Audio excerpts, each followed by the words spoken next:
Alright, hello everybody, and welcome to Fire Emblem Genealogy of the Holy War Generation 2 series stream Iron Man. Let me make sure I turn Spotify off so I don't get demonetized. Okay. We should be ready to go. I have seen that a couple people have asked what characters we're going to be using in this run. Now, the funny thing is that I have no idea. I have no memory of who actually survived and has been successfully bred into Gen 2. So, that's unfortunate. But, hello everybody. Hello, Antoine. Aggressively Mediocre, Junk Bop, Zoop Lord, Mr. Rock, Tuts, Gray, Saint Rawberry, Ruin, Mad Waltz, Termina, KO Burgess. This is an unintentional substitute run for the most part. I think there's a couple non-substitutes. But beyond that, I think, yeah, I do think there was one pair who made it. I guess we'll see who that is. But, oh, I don't know. If you... In FE4, I don't remember. If somebody dies and they've already been married, I assume that cancels out the kid characters, right? Also, hello, Pobble Bobble and Suni. We throwing hands if I don't use Finn? Well, Finn died in Gen 1. Does he come back if he dies in Gen 1? I do remember him dying. I think he does come back, but I'm not 100%. And I hope he comes back because we kind of need Finn. Like, we kind of need everybody. We need all hands on deck. You still get them? Okay. Finn comes back at the same level. Oh, geez. He's gonna be trashed on so bad. Okay, so we have Seliph with the magic ring. Okay, I don't know how that one happened. Interesting. Shield ring's pretty nice. Bolt sword, slim sword. Okay, silver sword. Oh, hell yeah. 14 kill bolt sword, 4 kill silver sword. What the fuck happened? All right, we've got Ricardo Montalban right here. Iron Blade, Rottleban, Myrmidon, Iron Blade. What's he got? He got Pursuit, he's got Vantage, he's got A-rank swords. Okay. Okay. He can talk to Radney. I don't know who Radney is. This is Radney. Also with the Iron Blade. Weaker than Ricardo Montalban, but a little faster. And less bulky. And less lucky. Same skill. That's pretty good. Rottleban seems better. He's got Pursuit and Vantage. She's got just Pursuit. Yeah, he's better. More chunk from the HP. And who's this? Lana. I've never heard of these people. Silence, Men, Physic, Heal. We got 2 silences we could whip out. $4,210. Okay. And Pursuit. 1 strength. 9 speed. Okay. Oh yeah, Aideen lived because she killed... Aideen killed like one of the final bosses. Not Reptar, but the one like right before.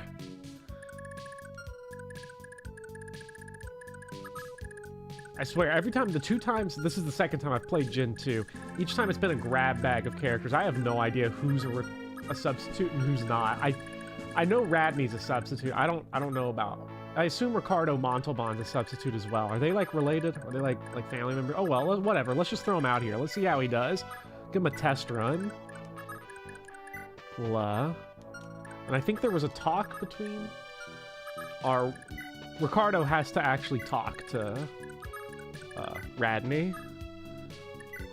We'll turn healing animations off. What do I want him to go for? Let's have him go for Ricardo. Let's see how he does. Radney and Roddle replace Ira's kids. Okay.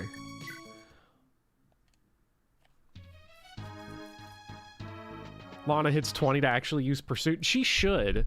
I didn't have any trouble getting the healers leveled up in general, and I remember. Okay. All right. I'm kind of digging it. I actually wish he got hit, though, because I want to get Lana leveling up fast as possible. Lana and Lester are the only non-substitutes. Wait, who's a sub in this game? Is Arthur a sub? Or like, I don't, Oife? He's gonna be here, I hope. That'd be so funny if even he somehow found a way to die. Okay, so we got the Cheshire Cat over here. That's not looking too good. I think I kind of want Seliph to go out here. Let's see how does he body dudes with the Ooh! I think against Cheshire Iron Axe, this is a 1 round.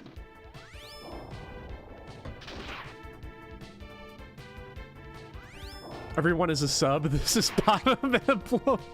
Oh, God. If you've heard of them, they're not a sub. I mean, I don't know. I do not know the cast of Gen 2 at all, outside of, like, Seliph and Oife and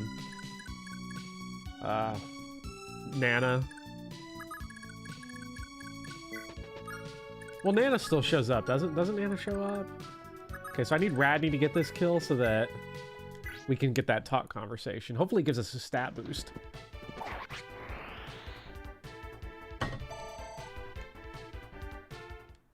We get Leaf. Ooh, Leaf. Okay. I do like Leaf. And I guess this is after he stops being unbased Leaf and becomes base Leaf, because this is post-Thracia. Let's move out onto the Road. Road's a pretty good novel. Not McCarthy's best. You holding up so far okay, Radney? Yeah. Just be careful. Whatever. Ooh, who got the luck +1? Was it Radney? Hey, now they're the same amount of lucky. I can dig it. Is there any point do Gen 2 characters get married, or is that, like, not a thing? In this game. Or in Gen 2. And does it matter? We get based in PogChamp Leaf.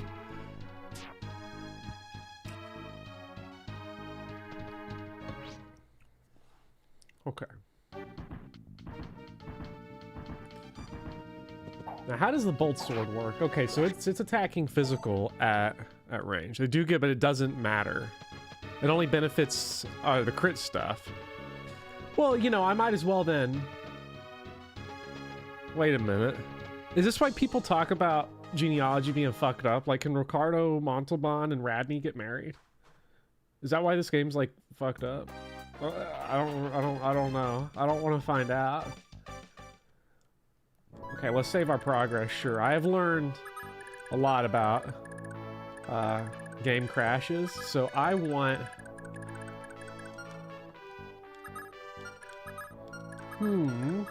I would like Seliph. Can Seliph handle 2 dudes at once? That's the question.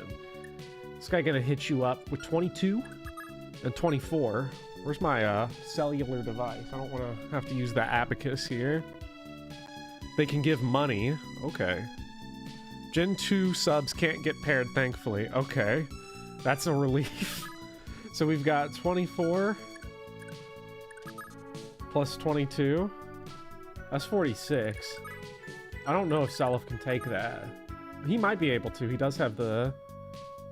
So you subtract 24. Oh, yeah, he can take that just fine. So I'm going to stick him out here with the bolt sword. And now we just have to figure out a way to kill these guys, or at least block them off.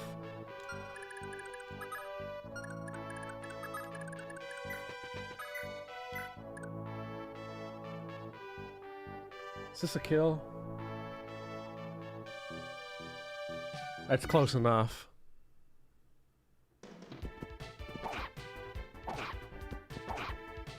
Okay, getting hit by a 14. We're off to a smashing start at 28 attack. Lana cannot get one shot here. That's pretty big. Because Actually, Seliph... No, Seliph shouldn't be at a risk of death here because I think the AI is going to want to go for Lana. I'm pretty sure.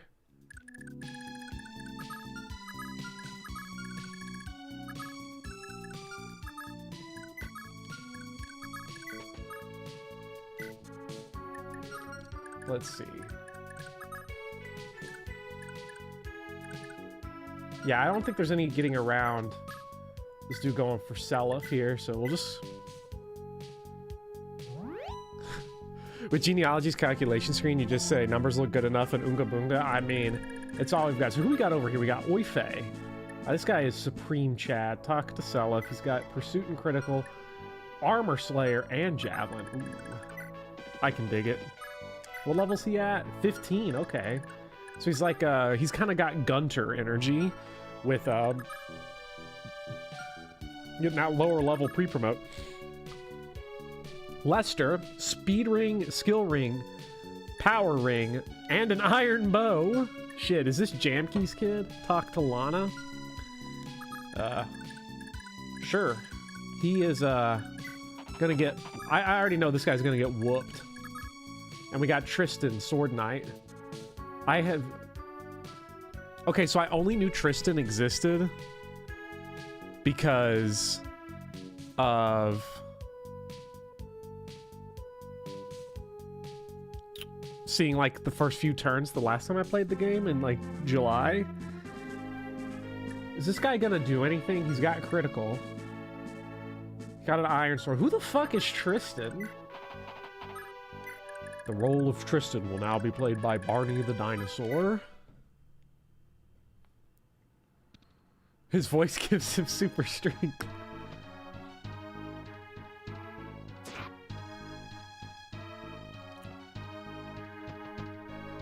Perfectly calculated.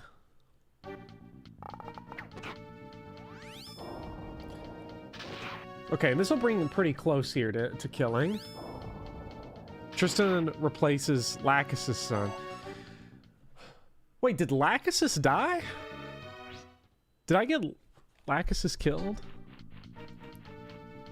This is like a revelation. Huh. Also, I would like everybody to say hello to Vivian.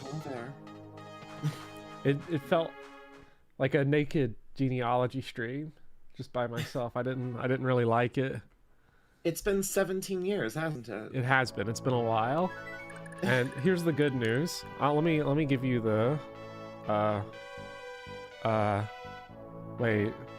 What? The window into the soul of What is a man? Yeah. I know this one. A miserable little pile of secrets. Where's the... Okay. There we go. So, alright, so if you look and see what we've got, we're on turn 4. Lana is already at 3 HP, and we have 700 guys hanging out. So, I'm feeling good. I'm feeling good about this. It must be Skyline time. I see that you've attempted to have her fight an armor knight by herself. Yeah, it was not the best idea, but somebody had to keep Seliph safe. Actually, at this point, I felt pretty good about this, and now all of a sudden I just don't anymore. I feel kind of... Here's what we're have Oife. We do have Oife. What I think we'll do is we'll bolt sword this guy to death, and then Oife armor slayer the guy down there. Also, hello, Zooplord. I am here. The key to victory is to believe in Oife's mustache. He is iconic. I still cannot... I know people have, like, tried to rationalize it to me. Wow, skill, magic, luck. We are off to the races now with the Seliph. Yeah, Seliph is gonna be your magic sword user. Oh, God. I'm sorry, Bolt Sword Seliph is viable. I know people will go on and on and on about how, like, I'm wrong. But I just cannot get over the fact that Finn barely ages and Oife's 40 now. I mean, Finn ages like an anime character, and Oife ages like an anime character by somebody who's like deeply cynical about life. Yeah, I guess to be fair to Finn as well, if you're dead, you can't age. Yeah, I guess no, you kinda... Finn ages like a Naruto character aged.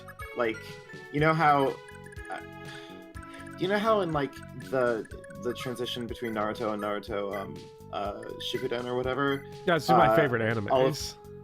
All of the characters like quote unquote aged, and by that I mean like their hair just grew longer. Yeah. That's what happened to Finn. I don't know. I saw Naruto like one time when it was on Cartoon Network for the first time. I remember Rock Lee. Anybody remember Rock Lee? You remember Rock Lee? Rock Lee is the best character in Naruto. He's not my favorite character in Naruto, but he is the best one. He was Barbara, like, are you turtling? What is this? I'm not turtling. I'm preparing for next turn. I'm also painting a pretty picture. Kaga would approve, and we got to get this conversation in here. Okay. Come on, give me a stat boost. What do we get? Yes! Luck +1.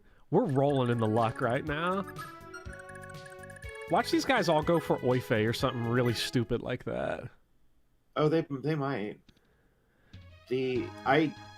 I've beaten Genealogy maybe 3 times in my life because I don't have good self-esteem. And I still can't figure out how the AI like prioritizes things. They're going for Oife. Why though? Why would you do this? Like seriously, why would you do this? I know that they don't go after units that they have a 0% chance to hit. That's the only thing that I know for sure. But this is their lowest percent chance to hit. I don't fucking know. At first I was worried, is this going to be beatable? Like, is Gen 2 going to be beatable with all the substitutes that everyone says are bad? And then I, like, remembered that this is a thing. Yeah, exactly. Wait, there's only one age year between Finn and Oife canonically, according to Tutskun. That's wild. There's no way. There's only 1 year of difference between them. Well, to be fair, I'm pretty sure that Finn got like stuck in some sort of like time skip scenario. Like he must have fallen into like a wormhole and came out like 5 years later, so he must be younger than Oife. That's my story, and I'm sticking to it. I guess to be fair, Finn just kind of dipped after Gen 1. Oife was like there with like Valhalla and all that kind of stuff, and he had to be a dad. He had to grow up fast. You know, yeah, he had to be a dad.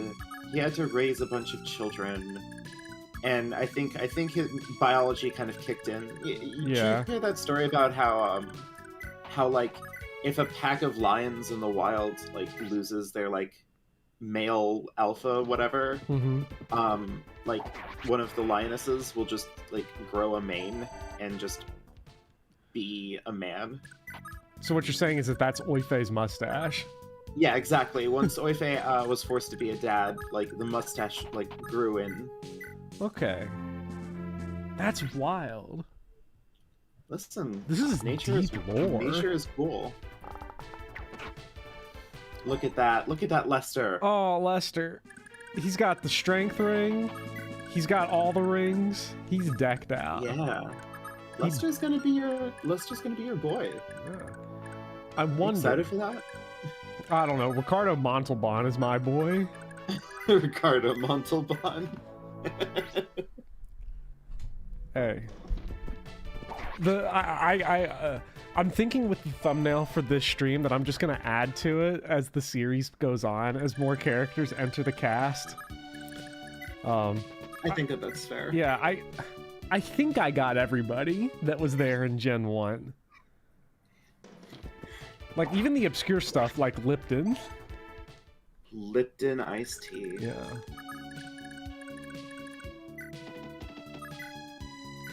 All right. sometimes you just got to do it to him. Listen, sometimes you gotta Wi-Fi. Yeah. I don't know what to tell you. Man, giving him an Armor Slayer was like kind of a genius decision. Right. What a smart guy. Okay, so only Radney can be hit now. That's fine by me.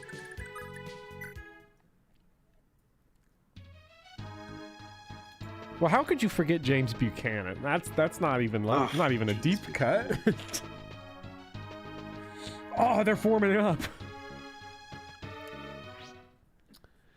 Come on. I want to get hit rectangles. By the way, when are you going to address the controversial rumors going around? What rumors? Is somebody saying something about me? Well, no, not about you. But have you heard that there's a rumor going around that Fire Emblem might be coming to the Nintendo Switch? Oh, I saw these rumors. I saw these Fire Emblem rumors. Could you imagine Fire Emblem on the Nintendo Switch? Look. The way I read those rumors was that, number one, this is somebody whose track record is like legit, because every rumor is between now and the heat death of the universe, Fire Emblem is going to release a game. That's huge if true. If Fire Emblem is coming out in the future... Sorry, chat. What? Yeah, I know. Well, listen, that's how you do it, right? Yeah. Like, if you want to be really good at predicting things online for the internet, you just say, hey, between now and the end of time, Nintendo may release another Fire Emblem game. Yeah, wasn't the rumor like there's 3 games in development or something, and it's... Oh, God. I call it rumor. Like, this is... I guess, to be fair, rumor's better than a leak, because I'm not gonna call it a leak. That ain't no goddamn leak. Yeah, no. I'm still kind of mildly interested in whether or not my fan theory will play out, and they're gonna, like, 3 houses retcon one of these old games. They're gonna make Genealogy, but they're gonna have a self-insert OC who's gonna be, like, a teacher who teaches all of your, like... Because they just have all of the resources from 3 houses, and they're like, well, let's just reuse them, because, you know, fuck it. It's Fire Emblem. Nobody cares. as Mattis J98 says, I swear to God, if by 3 games they mean Fate's remake. Oh, please, yes. Oh my God, I would love that. I have to say, if we get the... You know, I was thinking about, like, the idea of, like, a remake, and, like, I wouldn't be surprised if your idea comes true. Because they have added OC avatars to remakes before. Yes, they have. And Chris went over really well. Chris went over so well, they kept doing it. They couldn't be stopped. Avatars are like Pringles. You can't eat just one. Or is that Lay's? I don't think it matters. I think it's both, because they have chemicals in them that make them almost satisfying, but not exactly satisfying. So, like, you're biologically compelled to keep eating them because your brain craves them. Pringles are probably the worst addictive food. Like, not in terms of health, but in terms of tasting. Like, regular, original flavor Pringles taste like absolute dog shit, and I'll just sit there and eat like 25 of them.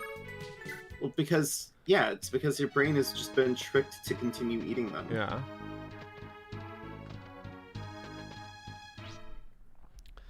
I don't know. I know people get, like, feisty about the idea of anything. But especially... I'm sorry. What a thing to say. I know that people get spicy about anything. Yeah, kind of. Well, here's what I'm thinking. People get really upset at the idea of, like, dual remakes. Like, you put 2 games in one. And I think this is just people's, like, low expectations of Nintendo... justifiably low expectations of Nintendo manifesting as if pretending that that's a good idea. Because I'm just thinking of, like, games like... the Crash Bandicoot Insane trilogy, where they just went in from the ground up and added quality of life features and rebuffed up all the graphics to those 3 games. And it's not like you have child Crash Bandicoots that have to interconnect the 3 games because they're now in one package. Like, you could just do a big graphical overhaul and add quality of life to 6 and 7 and stick them in the same package, and that would be what a good developer would do, or publisher. But this is Nintendo we're talking about. If I were in charge of Nintendo, one, I would bring Star Fox back, just because we need Star Fox back. 2, for the Fire Emblem stuff, I would make a bunch of compilations. Like, I would make like the GBA era. I would bundle Binding Blade and Blazing Sword and or I guess it's called Blazing Blade now. Fire Emblem 7, and Sacred Stones, because they all used the same like aesthetic style, and I'd just be like, fuck it, like, you know, here you go. We've made them pretty. I've given you like a sprite mode if you want to like just play it in like the old sprites. You know, maybe do a couple of touch-ups and rebalances, let Thieves promote in 6, you know, use the same kind of like calculations between all 3 games, so that Fire Emblem 6 isn't just an agony to play. You know, little quality of life stuff like that, and there you go. Did you just say Fire Emblem 6 was an agony to play? Yes, I do like it. Wow, you're so bad at strategy games. I don't think people really get my relationship with Fire Emblem, which is that I don't like being good at strategy, but I do enjoy playing these games. Let's try Silver Sword. Don't worry about it. Yeah. Well, no, of course, Nintendo's never going to sell 2 games for the price of 1. I'm trying to think the last time they've done that. When's the last time they've done that and kept it in print for longer than like 4 months? Well, they did that with Fire Emblem. Hold on. Was the Fates Special Edition 3 games for the price of like 2 or something? No, I believe it was 1 game for the price. I'm pretty sure. 0 games for the price of 3? It was 0 games. You'd buy the title of Special Edition, and they'd be like, fuck you. Stop going for Oife. Go on, Vivian.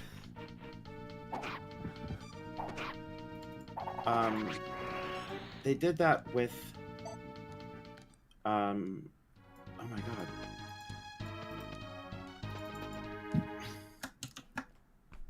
Sorry, I'm working way too hard for a joke. Hello, Chris. Yes, this is almost entirely substitute runs. Okay. They did do... Okay. So, they did actually do that once. They did that with a game called Fire Emblem Monsho no Nazo. Which is Mystery of the Emblem. I worked too hard for the joke, I'm sorry. Okay. That's right, because they remade FE1 and stuck it. Yo, what if we're like missing it? What if it's a remake of a game and then also a sequel stapled onto it? They wouldn't do that. Oh my god, no, they would never do that. They would never do that. They would never, ever do that now. But that might be the inefficiency in the market. Keep remaking your old games. Gee, out there saying, shaking my head, those weren't video games, those were books. Okay, let's see, Ricardo Montalban doubles things. Tristan does not. Tristan is unironically feasting on these like 4 HP enemies because it's all he can do. He hungers. Yes.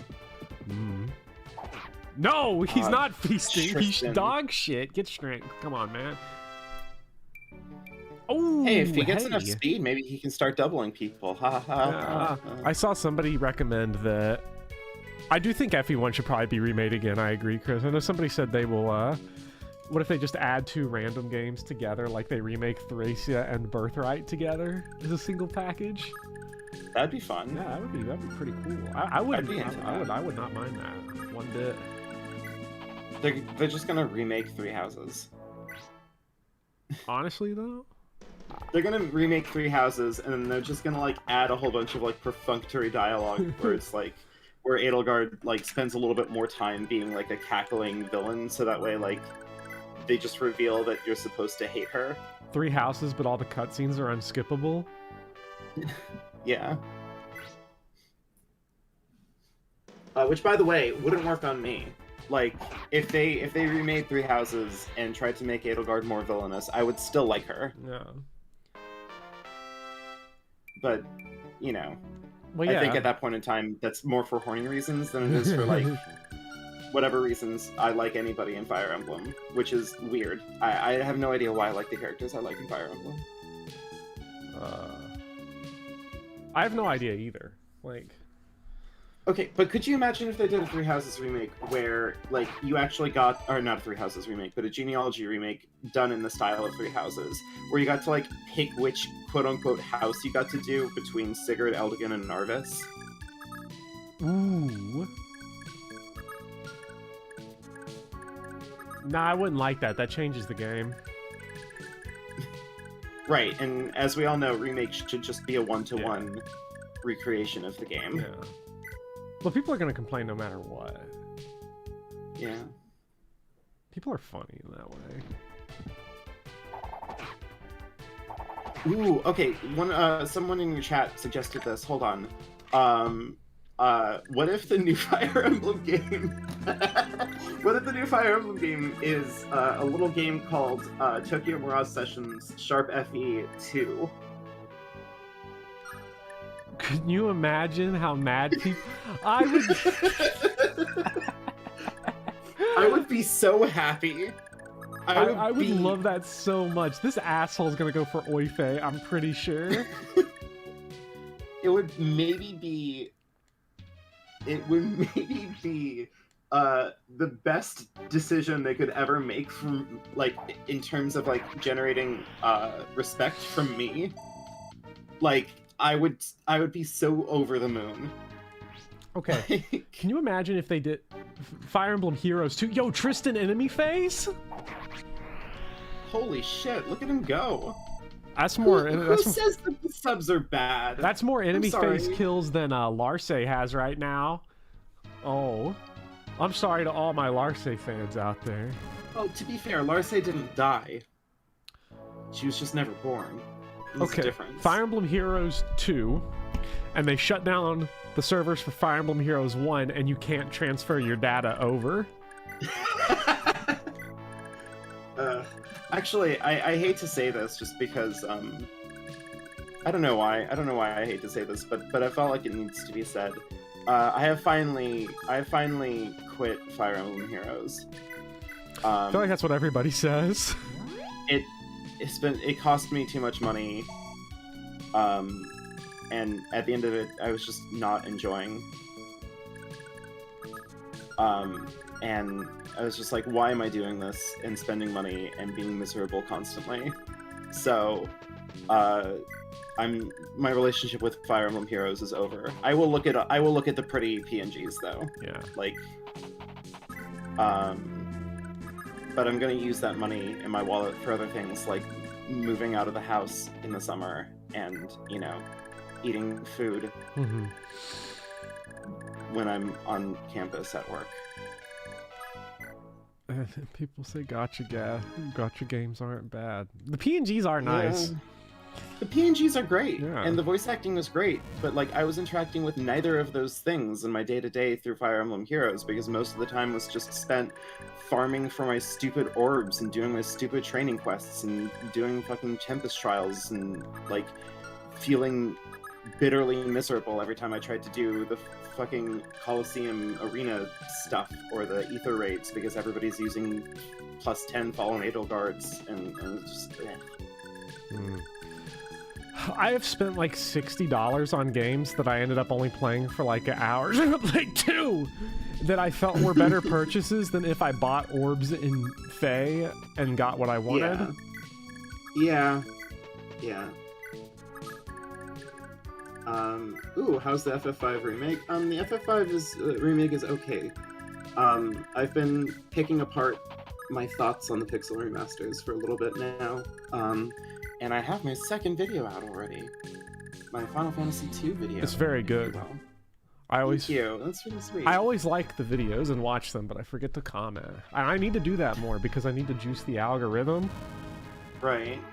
You have to give the algorithm a good squeeze. But yeah. Anyway, Fire Emblem Heroes 2. I'm all in. Let's do it. Fire Emblem. The remake. Heroes 2. It's Fire Emblem Heroes 2, and they remake Fire Emblem Heroes 1. Yeah. I want Julie Quire to really strain herself on that one. I want her to go Fire Emblem Heroes 2. Like. You're gonna have big Resident Evil 4 energy. Because that guy definitely, there's no way that dude is healthy. They got the guy. They got the guy for Resident Evil, but he did it for Fire Emblem Heroes.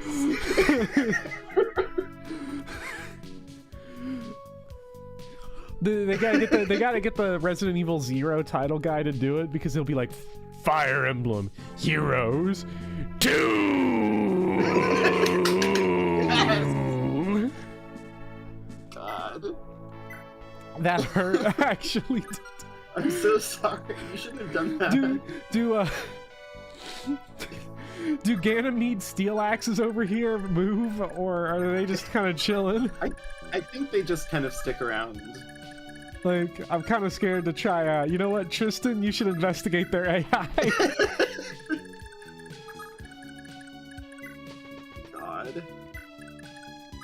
Also, I will still attest that that Fire Emblem Heroes is the canary in the coal mine for whether or not the series is dead. And if they do finally put Shade and Yuzu in Fire Emblem Heroes before any new announcement, any real announcement of a new game, that I don't think that's indicative that the series is dead, but that's not a good sign. Oh, I think like when they start scraping the blood. Well, I don't know about Shade and no, yeah, that's definitely the bottom of the barrel because they probably want people to forget about Cypher, because card games are like literally just gacha games, but with like resale value, where it's not like completely sunk cost. Yeah, they definitely don't want people to remember how they used to have the same system, but in a trading card game that gave you an actual physical item that you really owned. When Frost gets in, things are over. All right, come on. We're about to Lester's about to go crazy. Buchanan in Fey Wen. I know somebody said, get that person for Neon Genesis Evangelion. My Evangelion video came out, and it did reverse numbers, and I'm fine with that because I'm satisfied with it. Everyone, I feel like the problem with Evangelion videos is that like, you are talking about, and I'm just gonna, you know what? I'm just gonna breeze into like a really, really miserable hot take. So this is what you invited me here for, I assume. I'm already like sad, so go ahead. The problem is that Evangelion has like a famously toxic fan base in that like the ending of the original run of the series was so unpleasant for some fans that they like, you know, they were the proto Twitter fan mob. They sent death threats and bomb threats to the building, you know. So you can definitely read End of Eva as like the creator responding to this violent fan base. So like Evangelion just feels like it's in a place where, like, a perpetual place of everyone just being completely miserable. You know? Yeah. I can see that. So it's just a hard fan base to like interact with.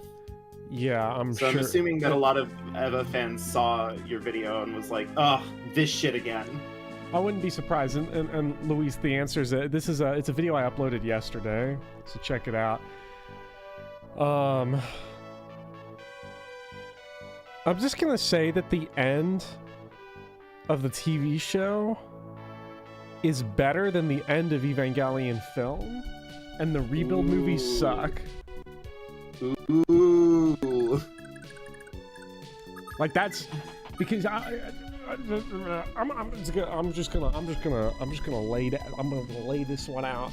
Here, it didn't say that Hideki Anno as like a director and a writer is really good, but with the end of Evangelion and the Rebuild movies, I think he's lost up his own ass because he's way too into like his own deep lore for his own series. And as somebody that grew up and like was pummeled nonstop as like a child with all the Catholic and Jewish folklore symbolism that is all over Evangelion, it just feels completely nonsensical to me, the way it's incorporated into it. So the heavier that Evangelion leans into the religious symbolism, the worse it gets, because the more familiar you are with the actual folklore that it's using, the less the show makes any kind of sense.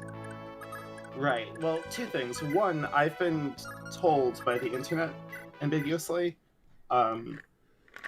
that like they really did just use a lot of the Christian and Jewish imagery kind of in the same way that like Western like producers will just kind of like throw in like Hellenistic or you know, other less legitimate religions just for like fun iconography instead of like trying to make it like a salient point about like religion.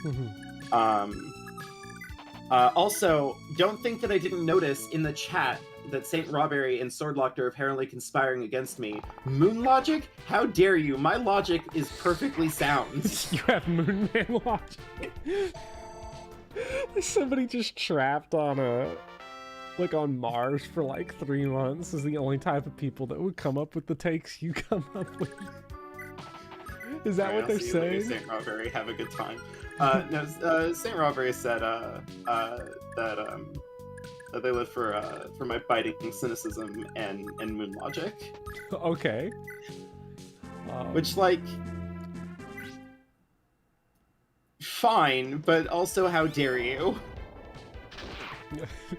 Like, thank you, I appreciate it, but also how dare you? Moon logic. That's my new favorite phrase. This dude, fuck! Tristan is now one short again.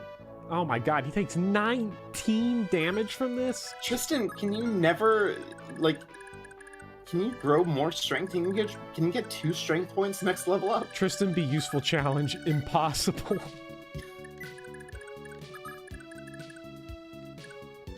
Also, is this a tiling error that this spot is marked as a road, and then these spots are marked as plains?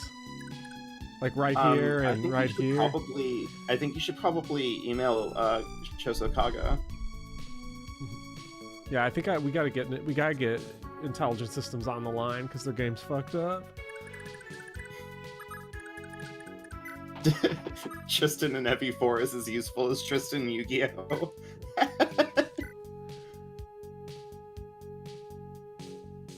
The part of Tristan Taylor will now be played by Barney the Dinosaur. Listen, wasn't that was iconic? That is iconic, yes. Like Abridged series wore out their cultural niche really quickly, in my humble opinion. But like, you have to respect the king. Like, you can't diss Little Kuribo. Yeah. I'm sorry. Unless, I don't know, is Little Kuribo into NFTs or some shit now? It feels like everybody that you love from your past is. I don't know. I have to check on that. I'm not gonna go check on that. Yeah, why run the risk? Why ruin what doesn't need to be ruined? Yeah, exactly. We're gonna try to grind up Lana to actually make her hit level 20 so that we can have some more A-Beam combat. I remember there being something special about this village, but I'm not sure what it was. It's probably just money. Yeah. I mean, listen, not to say, I don't want to say that that Gen 2 Genealogy kind of gave up their house gimmick. Like their house gimmick was really, really potent and tense and, you know, a genuine struggle in Gen 1 because that's where you get the bargain ring. But by Gen 2, I feel like most of them are just like, it's just money. I don't know. It's money, maybe a stat ring. Fuck, like nobody cares at this point. I don't know. Do we go all in on Rottledon or Radney or both? Oh man, they both have really good names. Yeah. We know we're going all in on Tristan. Of course. Luck. All right. Oh, Zuko, I'm sorry. I think you're still seeing NFTs, even though you have them muted off of your timeline, because I think Facebook wants to get in on, or Twitter. Twitter wants to get in on NFTs, so I don't think you're allowed freedom. Yeah. Good God. Well, I'm sorry. Oh yeah, this was what I was gonna say about the really terrible Evangelion rebuild movies. Oh yeah, please go ahead. They suck. Okay, the unironical reason why is because I don't know, I check Letterboxd, and according to the Letterboxd user rankings, The End of Evangelion is the 22nd best feature film ever made. It's the 22 highest ranked feature film ever made. Yeah, and take that, Knives Out, piece of shit. And 3.0 plus 1.0 Thrice Upon a Time is like 123 on the Letterboxd top 250 highest rated movies. That's shocking to me, because I'll tell you this about 3.0 plus 1.0 Thrice Upon a Time is that that shit is like, I don't know if I've ever seen anything that's more lost in itself, because the entire middle section of that movie is big dumb action, like fundamentally no different from like a really bad Michael Bay film. And that's depressing. Yeah. And then when we finally get like all of Gendo's scenes where he's explaining the whole shit and he gets like a deep character, I think people get distracted by the fact that Gendo's arc in the rebuilds is surprising. Like, it's not what you would expect, but it's all funneled into the last like 45 minutes of the entire rebuild saga, that people get distracted by the fact that they just saw 2 hours of shit that doesn't make sense and big dumb action that is meaningless, and Shinji and Rei just disappear off the face of the earth for us to just watch. I'm not saying robots punching other robots isn't cool, but it's 2.5 hours long. Jesus. It's the longest animated film ever made. That's ambitious at least. Yeah. The first part of 3.0, 1.0 is really good, and then the last half hour is really good, but that second act of the movie is just such a horrible, horrible slog. That's a shame. Yeah. So bad. Thank you, Bluster Me, for becoming a member, and I finally changed it so that we get to see James Franco. Ooh. Instead of the generic Streamlabs Zombo dude. I'm not gonna spoil Gendo's arc just because I don't want to spoil it for anybody that's seen it or that wants to watch it. But feel free to like look it up. It's a pretty simple flip of expectations, I guess, to say. All right, let's see some shit. Harold, my beloved, goodbye forever. I love Harold. Harold. Also, you got Julia. Who's this? She's just some girl, I guess. Julia. She has no items. No items. And $2,000. What? This is garbage. This is our reward. This is my reward for all the hard work I did. Oh, those are nice stats. Sure, whatever. Ooh, though. Yeah. Hold the phone. She has nothing. S rank light though. Ooh. And she's got Naga blood. Oh my god. Oh my god. Stop the presses. We've got deep lore. Oh, she's a growth unit. Your favorite. How are we the fuck ever? We don't have any light tomes. Where can I buy one? Take what you can get. Oh man, who needs cash and needs it bad? Let's see, Tristan has B rank sword. What does that let him use? Anything except for silver swords and legendary weapons, I think. Well, if we could get him the slim sword, that's kind of like a small dub for Tristan. So I don't know. How dare your chat suggest that you run Aura Julia? Does Lana Disgusting. need to get the cash? Just so that we can keep fixing all these big staves? Probably. She probably needs to get the money. Sure. I don't know what the game plan here is. Let's go to the arena. That's the game plan. Because we have a church right there. Yeah.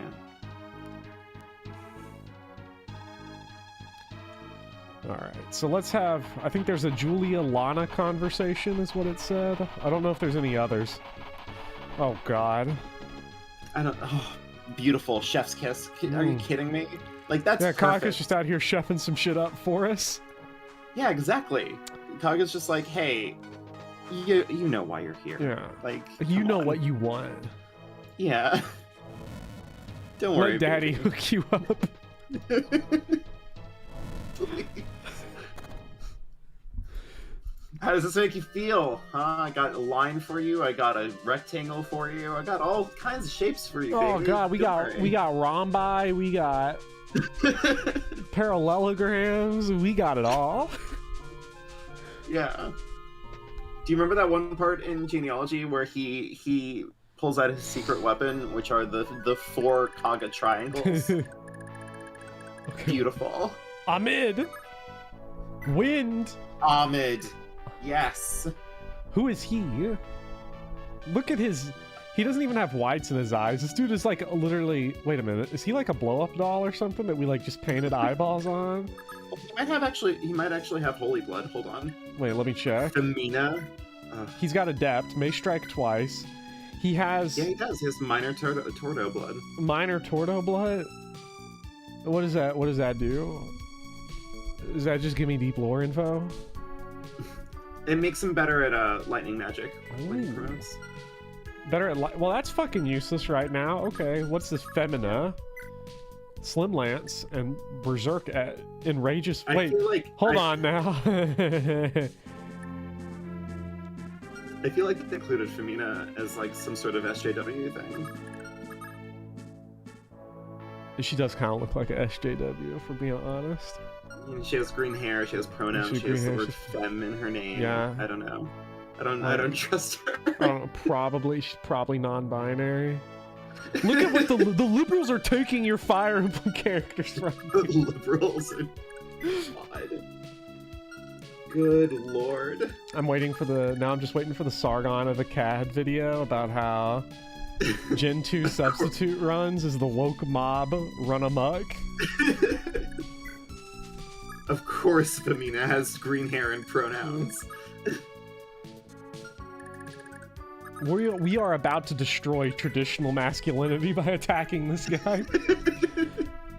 Look at this. How the... Damn, okay, we don't get 2 shots. I don't know how Berserk works in this game, so it's kind of scaring me a little bit. The liberal Fire Emblem genealogy of the holy estrogen. Thank you, Sunny. Okay, so we want... Okay, so Ahmed here, Wind Mage. He's got 4D. This guy got 20 attack. He's not that strong. So we can, like, just kind of park him here. And keep working on it. Wait, what's our skill here on Femina? Adapt. So... They love giving you adept. Yeah. Femina fucking game. Alright, it's time to end the patriarchy, sweetie. Let's go. Oh, yeah. Fucking Femina. Also, hello, Lolo. God. Good lord. Is it more triggering if Femina has pronouns or no pronouns for the Oh man, for the chuds? What was that one comment that you had recently? Hold on, let me see if I can pull it up. What was what's the? It was the. Look, the only thing I remember getting recently was It was the one on your Pixar video. Okay, the only thing I remember of a recent comment was that one that was just like clobbered, creamed, nut. I think that was someone in your Discord. It was. Oh, no. We're just gonna like piece into the castle here and see what we. Yo, no arena here. Right, that was your comment. Pixar is now a sick, hollow, and lifeless shell of their former selves. Thanks to the key factors of Disney and the pandering and ruining done by the social justice crowds that has pushed their agenda onto these, quote, modern pieces of crap that our children has the misfortune to watch be subjugated by. I'm sorry if you're. Somebody submit this to. I'm sorry. Can somebody If you're the person who commented on that video, that comment, and you're here right now, I do apologize for publicly making fun of what you said. Also, I'm like, what? Where's my? Whoa! Oh dear God! Okay, what have you wait. done? Can somebody please find that comment and submit it to posts that go hard? I don't know. I'm a big fan of that comment because it's like, you know, my argument was just like movies like Soul and Luca and all that, they're just kind of hitting the same theme over and over again. We're not really getting a lot of variation here. And they just took it and ran with the whole, it's because the woke liberal mob has destroyed Pixar. Oh God. It's really beautiful. It's almost too strong. So the question is, who gets the light brand from the store? I'm thinking Tristan. Obviously Tristan. I'm thinking we funnel cash to Tristan, get him the magic ring. Because I think Seliph is good. Seliph is GG with the bolt sword, I think. Yeah, he has the bolt sword, he has the earth sword, he's fine. Yeah. So actually, so it really does have to be Tristan. Yeah, we're gonna go ahead and send Tristan up to get the cash money from up here. Sorry, Lana, your turn was wasted, but it is what it is. Oife loves the light brand, but Tristan deserves it. Yeah, exactly. Glad somebody understands. And I don't think we had any, like, heal staves or anything available. The woke mob wants to cancel Arvis and Julius. It's true. Yeah, okay, that makes sense, Lolo, that you were like 3 minutes behind because your comments were getting me like in a time loop. Okay, so isn't the way this works is that we have Ricardo Montalban talk to the one that we want? Radney needs to be the one to talk to. Yohalver. Yohalvier, I believe that's his name. This is the biggest dumbass decision ever. We could get Johan and get jack shit, or go with Yohalver and get the Paragon band. What kind of decision is this? Well, you get the Paragon band either way. What? Because he drops it. Oh. If anything, if you get Johan, then you can decide who gets the Paragon band. Oh, ho, ho. Ooh. Sorry to everybody in the chat who's been trying to, like, force Bopper into getting Yohalvier. Johan. Oh. Well, okay, but the counter to this, by the way. Didn't Lex's kids survive? Fuck if I know. Lex. Shouldn't I get the Brave Axe somewhere? The counter to this is that Yohalvier has a fantastic name. That is true. So, what's more important to you? Paragon band freedom, or being able to say Yohalvier for the rest of the run? All right, Yohalver over here, He got 16 strength, 16 speed. He's got a cost, so he's deadly. Ooh. Then we got Johann. Also, with Vantage. What do I want? He's got shittier stats. In every way imaginable. Mm-hmm. And his horse gives him more ways to die. It's true.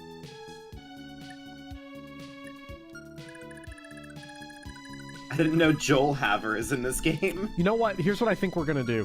We're gonna recruit Johann and kill Johalver with Tristan. Yeah, that's fair. I think that's the game plan. A lot of your chat is asking you to kill both. Like, why is your chat like this? Why are they bloodthirsty? I don't know. We need all hands on deck. We need everyone we can get. I'm not ready for this. It's not like I hate to break your guys' hearts, chat, but you realize that like it's not like we're gonna get Sed, who has like Forsetti like later on. You know, we're gonna have to just kind of like make do. Mm-hmm. Wait a minute. Are they going for the castle? Are they gonna try to game my ass over? God, did Johann Halver hear what I said about him? Johann Halver.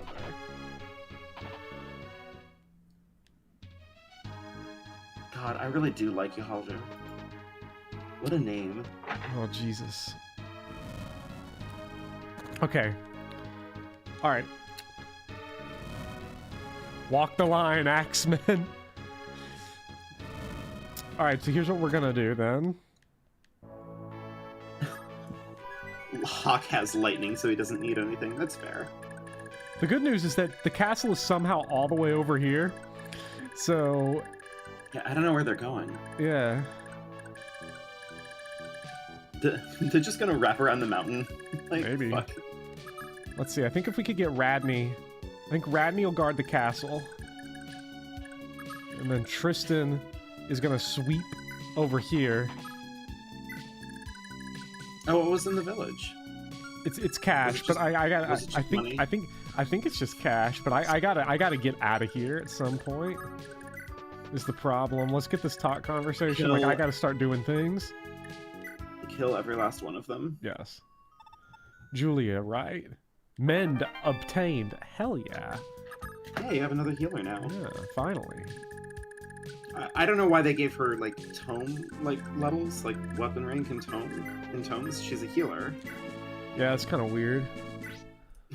Well, maybe someday we'll get a lightning tome.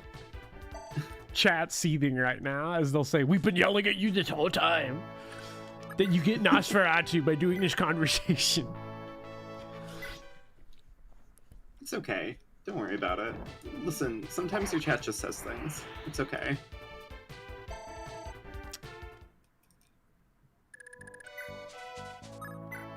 I'm vastly overestimating Tristan's value. No, I'm properly recognizing it. That's why I'm giving him the Paragon band, so that he can actually be good one day. Yeah. Yeah. He's fucking worthless unless we start stacking levels on it. Okay, how are we gonna go about this? Alright, Seliph, get in here. I'm sure the God Gamer strat is just let Seliph kill for the Paragon band and then grind him up to level 20 and promote him. And have him steamroll the rest of the game with Shenaniman. But Shenaniman. That ain't happening. What a man. Yeah. You know, I would say that you'd be fine because, you know, you have Oife and you're gonna get Shannon and Ares, but I have actually seen the highlight reel of Mecha's Genealogy run, where Ares died like instantly. So I don't know if Ares really is as safe with that as people think that he is.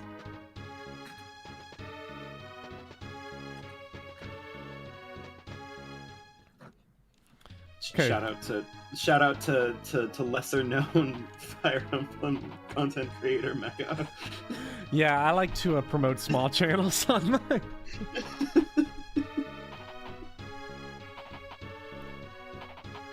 Okay. I think I've seen Ares get killed instantly by myself. Some good strategy there. I remember him. He shows up in kind of a bad spot. He's like, "Hey, look at me. I'm." It kind of reminds me of like the. Yeah, you ever seen the Red Letter Media Mr. Plinkett Star Wars reviews? Oh man, no. Okay, it just reminds me of a joke that they have in that video where they're like, if they really wanted to like know what was going on, they would have sent like 45 Jedi to get Darth Maul, and he like opens the door and he's like, I'm a fucking bat. Oh, he sees the 45 Jedi. Oh, where's the button that closes the door? There it is. And that's what I feel like Ares' situation is. He's like, I'm a fucking badass, and then there's like 18 ruffians right out there, and he's like, which is the way back to the castle? Yeah, he's like, oh, I'm defecting. I'm a principled man, and I'm not going to take this anymore. Oh, that many people? Never mind. Yeah, no, we're good. I think we could leave now, please. Someone's gonna fucking die here. There's 900 people here. I think actually, wait, don't you transform their entire army though once you recruit? Yes. Okay. Yes. So if I could, you can't get Radney there. I don't think she has the movement. We can't get Radney there right now, but we can do it next turn. If we play this turn smart, if we hold out for one turn. So I'm thinking we try to pull back Seliph. I think all these guys are locked to Steel Axe. Yeah. So we're just going to pull back Seliph as far as he is allowed to.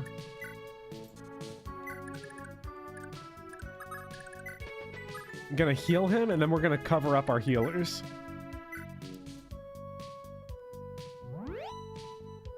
Radney sounds like the name of a skin infection. Ooh, HP, speed, luck. Shout out to Lana for having a better level up than everyone else in this army and being completely unable to use it.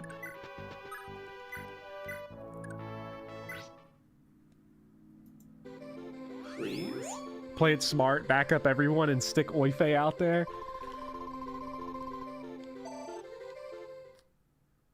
What happens to the Paragon ring if you recruit Johan, his army turns, and then one of them kills Johalvier?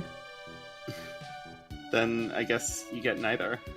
Could you imagine if that happens to me and Johan Halver dies independent of my own action? I'm gonna be so pissed off.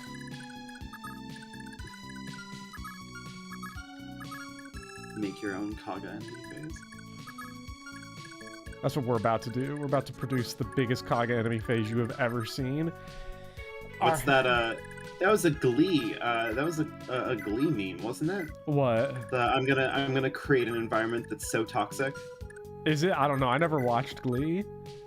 Oh, I was forced to watch a lot of Glee because my little sisters got into it like really, really hard for like a few months, and then just like stopped. I remember when it was big. I was in middle school maybe when it came out.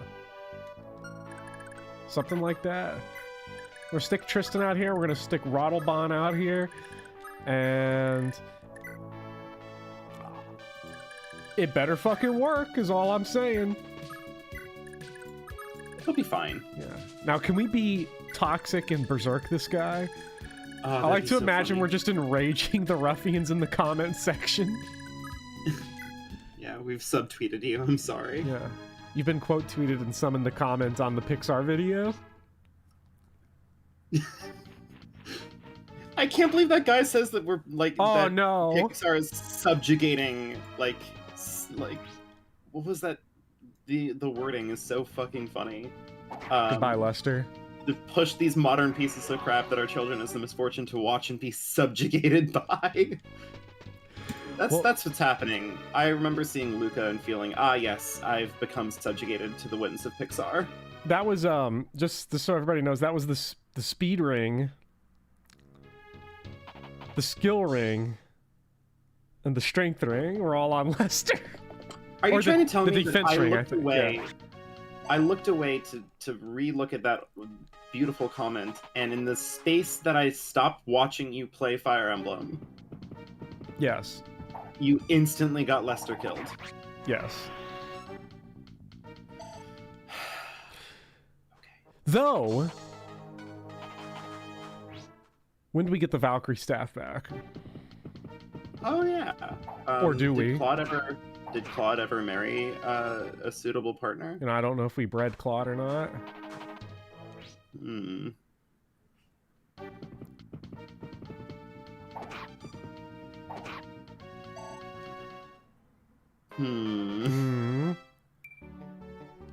HP. Well, listen, no, there's one other thing that you could do, though. You could just get a game over and get a casual coin.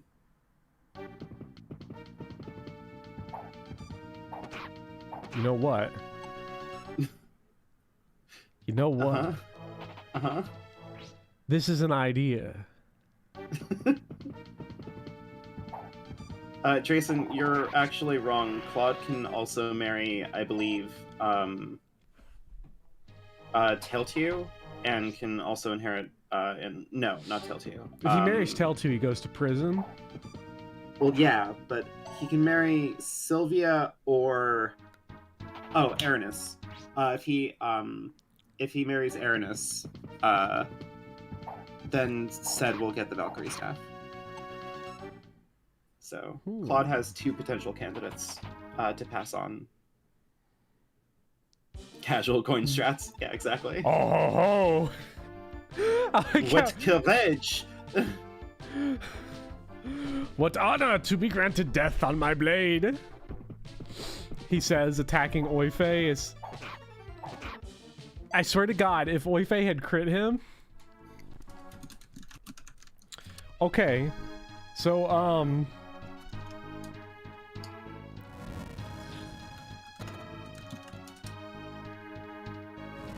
So? Look, I'm saying I don't have a lot of faith in this. Wait, hold on. Oh, no! The stream! Oh, no. Oh, God. Oh, my emulator. Where did it go? Why is it forcibly reloading the previous turn? Oh, what? Oh, no! That's the great thing about casual coins. Because this is FE4, I can say, okay, well, I'm going to go into my settings, and I'm going to change my autosave file so that if we get casual coined, I don't have to replay all this stuff. Uh-huh. So, okay, what's the game plan? There's Johan. There's Johan. 1, 2, 3. We can recruit him, potentially. We're gonna have to make a miracle happen, though. So, where's your Javier?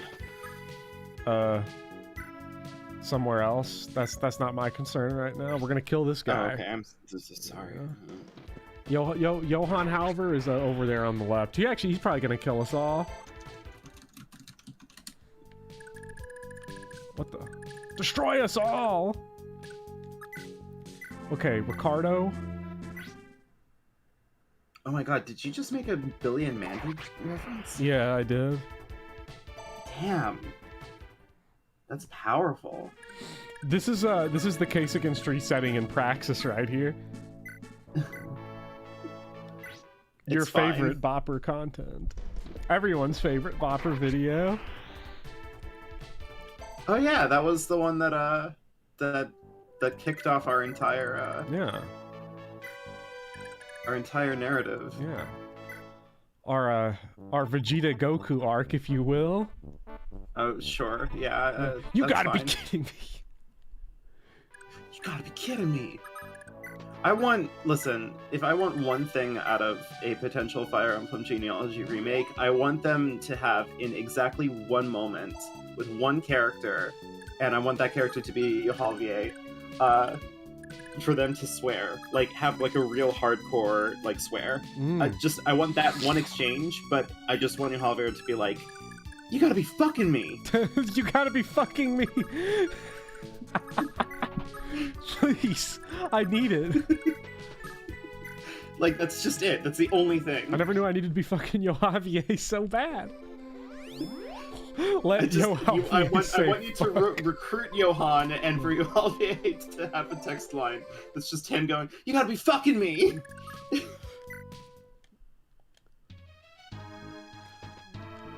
Anyway, I want that. I'm sorry.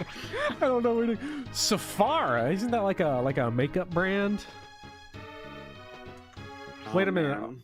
Are these men wearing makeup? Have the liberals taken another archetype from us? Anyway, thinking of again of the case against resetting and why we're about to game over right here, and it's going to be very tragic. Casual corn strats. Yeah. I feel like my entire, we'll call it career, of Iron Manning is just to prove my point. Considering considering the fact that we beat Gen 1 with no problem. Not only did we beat Gen 1. Thank you for saying we. I feel very included in that.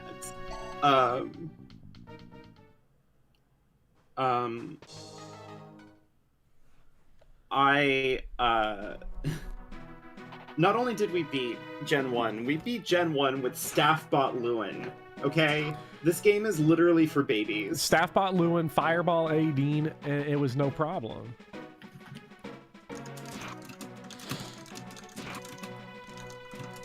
Yeah, like 4 people lived, yes, but we had... And if you think about it, everybody in Gen 1 is a substitute because it's not like you bred their stats or anything. So we're just in the same boat, different generation. Yeah, exactly. What in blazes was that? It was Lester screaming. Sigma Shadow. Is it possible to make Gen 2 just unwinnable with a certain combination of things happening? I doubt it. I mean, you'd have to get Ares killed, and Shannon killed, and Oife killed. And then make Seliph not exist somehow? And just not train up Seliph. Yeah. Because, like, right now, Seliph is a little fragile, and if you just never train him, then, you know, that would be a problem. But you also, I don't know, they just kind of give you enough characters by the end that, like, you could probably, like, rig something. Yeah, I mean, as long as Hannibal shows up, I don't see any issues. Yeah, exactly. Exactly. As long as you get Hannibal, you should be fine. Yeah. But you also get Altena, you get, well, you might not get Altena, but you could get Altena. You get, you know, you get, Hawk/Sed. Ooh. Hawk and his inferior replacement Sed. That's the bad ending of Genealogy, by the way. If you get Sed, it's because you messed up and you had Arenas marry someone. The strat is actually to just get Hawk. I do not remember these people. I'm just trying to see if I can say something to get the chat angry. I'm sorry. That one was an attack. That one was... So you were on the offensive there? Yeah. Okay. Alright. Perfect setup! Let's go! Tristan Paragon Ring is here! You'll never take my castle away from me, rebels! Is this a challenge? Don't get killed by Tristan challenge. Impossible.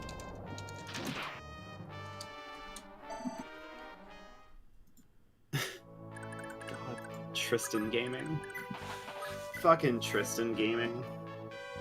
Ruin says that I'm bad at bait. Damn. Wow, Ruin just savaged you. I've never heard anyone go that hard in. And he crit him too! Well, he always for pleasure, Johan Halver. I'm sorry, Radney. Paragon Ring. And then he helped me at the end when he dies. Yeah, I just wanted to be I guess they are fucking me. Drayson does bring up a good point. Everyone is just desensitized now, though, because... There's nothing I can say that'll make you mad at this point. What? I'm sorry, was my Conquest hot take really that, like, damaging to my rapport with you Some guys? people were like, okay. Of the Conquest thing in the top 10 video, your section got the most compliments of any section. And That's the so most weird. rage. And the most rage by far. People... Really? Conquest fans were furious that you did not talk about the gameplay at all. The gameplay that has been very well documented and discussed extensively by everyone on the internet. Yo, wait, what's this? What the fuck? What just happened? To be fair, to be fair, I did talk about the gameplay in Conquest. I said that it was good. So I don't know what everybody's upset about.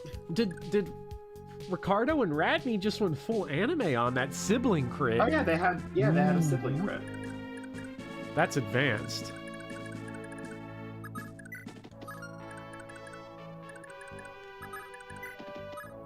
Yeah, are we rating a... What are we doing? Rating a Sephora? Yeah, we're rating a Sephora. What is this? What is this? 2009? Am I back in my old high school? Yeah, I remember I had a cousin. She did like makeup haul videos a long time ago. I remember having to like sit there and like watch them. Man, hey, they got some nice stuff in that Sephora. I'm not gonna lie. Yeah, I mean, you know, I had a friend who stole regularly from the Sephora nearby the school. I only ever stole from Hot Topic. Oh, sorry. What about Windingism? Oh, Windingism What they do just now? asked what the hot take was. Oh. What the Conquest hot take was that sparked the internet drama. Yeah.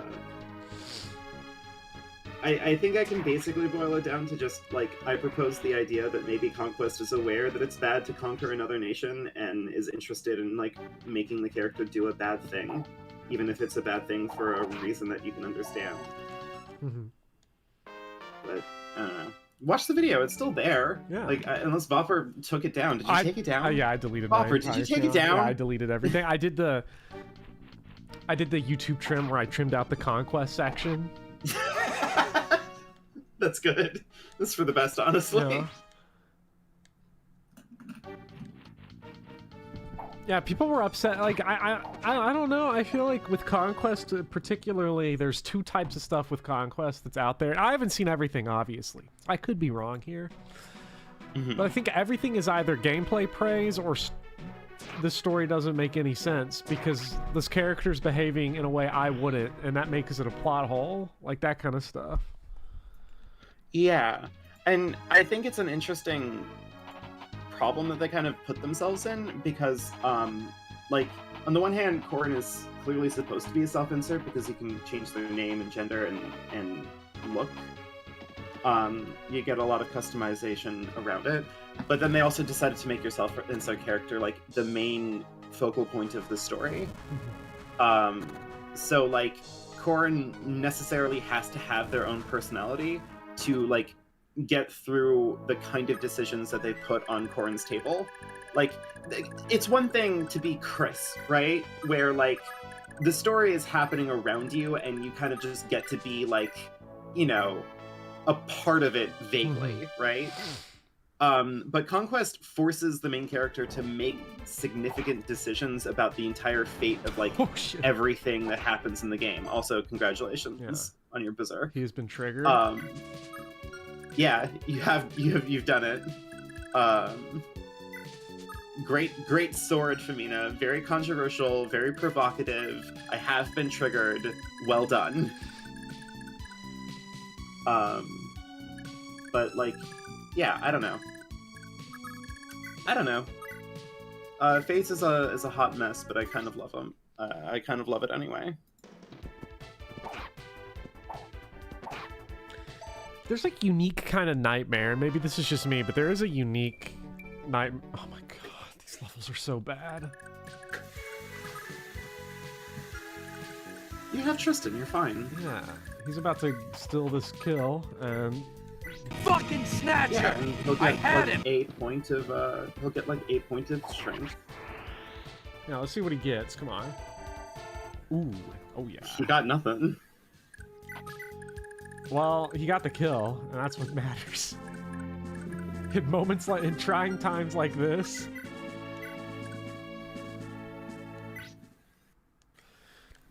One of the things about running face first into YouTube comment sections on your own stuff is that, so like the way YouTube does it is that when I check my page, it shows me all comments from all my videos in chronological order. So if I get a comment on like a video or on like the Spec Ops video from a long time ago, right, that shows up It'll at the top of up. my notification. So I see everything on all the videos all the time. So I'm like I'm not forced to read them, but I do. I read everything. And man, it is sometimes very funny and sometimes very frustrating. Because like with the Evangelion video as an example, like I can outline in that video, like I outlined in that video that like the reason for these scenes where there are these long takes where it's just a still image with a little bit of sound, like, oh my god, that's the same level Radney got. The fact that that's a product of budget doesn't matter because we can only judge the show from what we see. Like, that's what we have to look at. And that's kind of my baseline. It's like, I'm not here to like explain a reason because everything has a reason to it, like as far as why there's a technical limitation. And if you have a low budget, that low budget can manifest in just about any way. You still choose how to use those assets. Right. And, you know, they chose a very specific way. And most anime is kind of, you cuts a lot of corners, and a worse show than Evangelion would have the still images, but it would cut between like 3 of them to distract you from it. The cuts would be like dangling keys in front of your eyes, and you'd be like, this is not low budget now. Right. It's the stuff that they did with like the early seasons of Sailor Moon. Yeah. But people still be like, yeah, but this stuff's because of the low budget. It's because of the low budget, so like, it doesn't mean anything. But this happened on accident.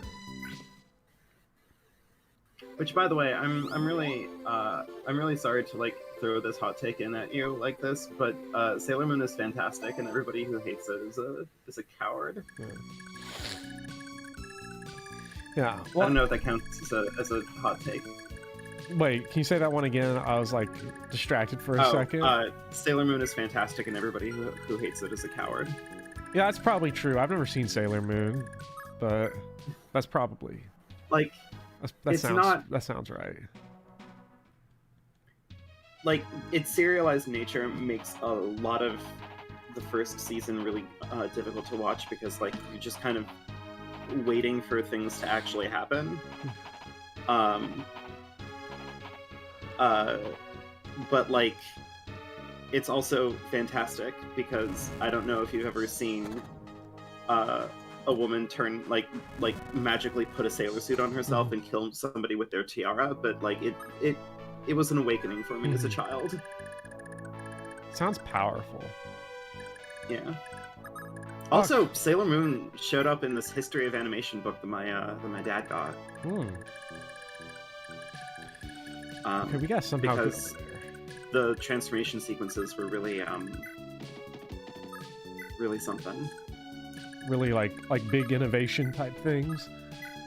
Yeah, well, because Sailor Moon's thing is that they basically, as far as I can piece it together, they basically moved their budget around. So a lot of like the basic like character interaction stuff was done on the cheap. So you had a lot of still images kind of in the background with like just the pivotal cast being able to like move in the foreground. And they did all of the like cheap cuts to kind of like make sure that it doesn't linger too long so that nobody really noticed. But then they kind of just sank all of this time and effort into doing the transformation sequences, which they reused every episode because of course they would. But like those transformation sequences were smooth as fuck. Like they were fantastic.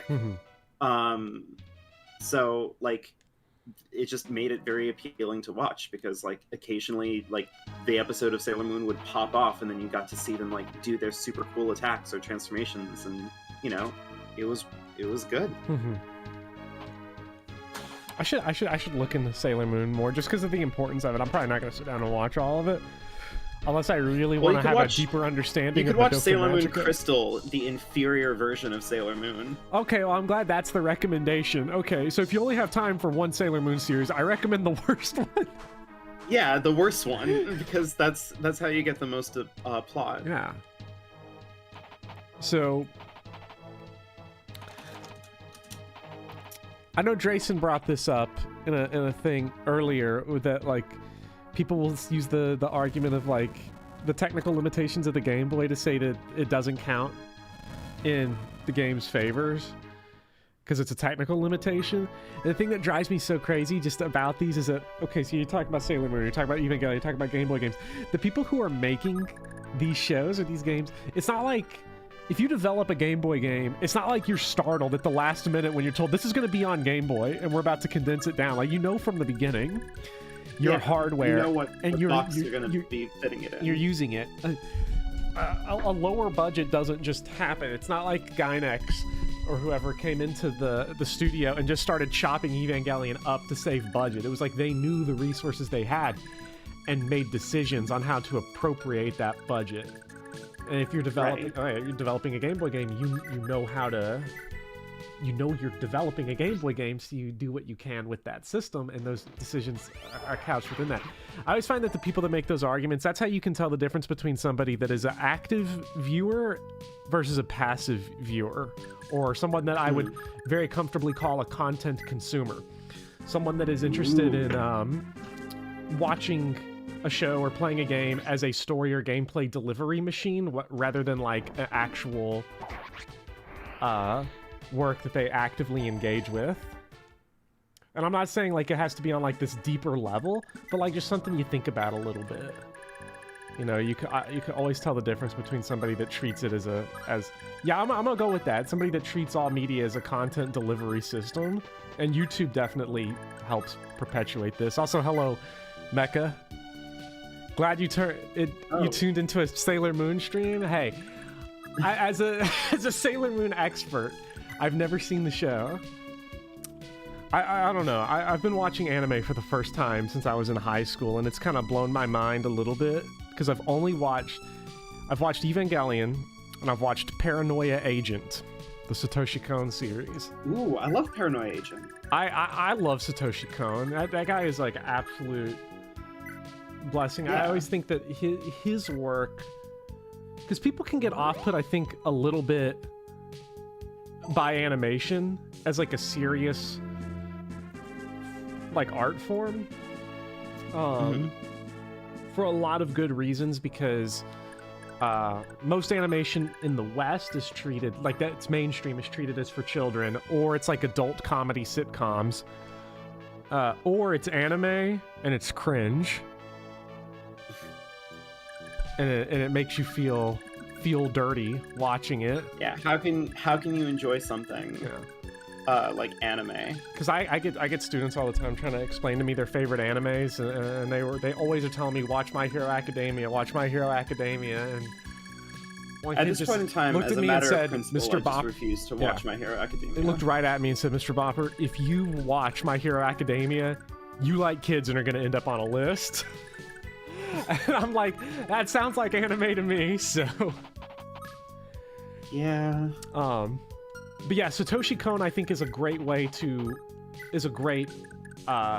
director to kind of expand outwards. If you're somebody, especially that does not like animation, I think he's a great starting point to see a little bit more of what the medium can offer. The guy's a genius. Yeah. Also, hello, Speedy.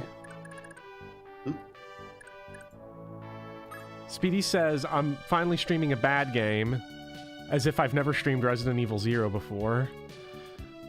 And...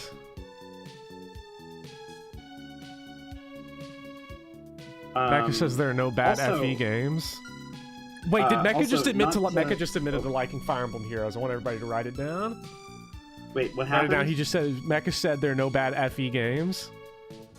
It's Fire Emblem Heroes and Tokyo Mirage Session, Sharp Fire Emblem. Oh shit! You heard it here Huge. first, This is people. a huge get for Fire Emblem. Hold on. Intelligent Systems is putting up all kinds of dubs today. Atlas can't stop winning.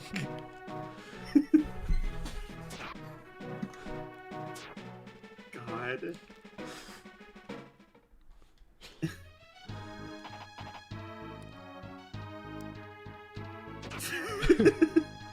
Mecha is the only BSFE fan. Okay, so BSFE, I gotta say, do you want me to admit something? Oh man. Yes, always. I actually played BSFE when I did the video. Ooh. And that, just the sheer force of will it took to even get BSFE to work, oh my god, it was the biggest nightmare of my life. Propaganda, I'd tell you. Propaganda. Okay. So yeah, just to get everybody caught up, Lester is dead. And oh yeah, we still haven't put Lester up on the board. Who? You know, I just had his name on the tip of my tongue. Hi, my name is who? What? God, do you remember Osmosis Jones? Osmosis Jones. With the movie with, was it the movie? I remember Bill Murray was in it and he was disgusting. Like he was like sick. And he was just snozzing big like snot bubbles the whole time. It was Bill Murray in his grossest. Tristan is still 1 HP off from killing things. This is so disgusting.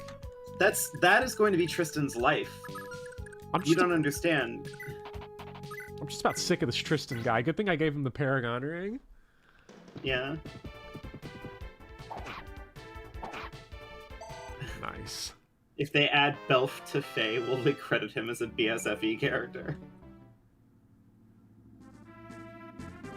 The day Belf gets added to Fire Emblem is the day I start buying orbs and get a refinance my mortgage or whatever.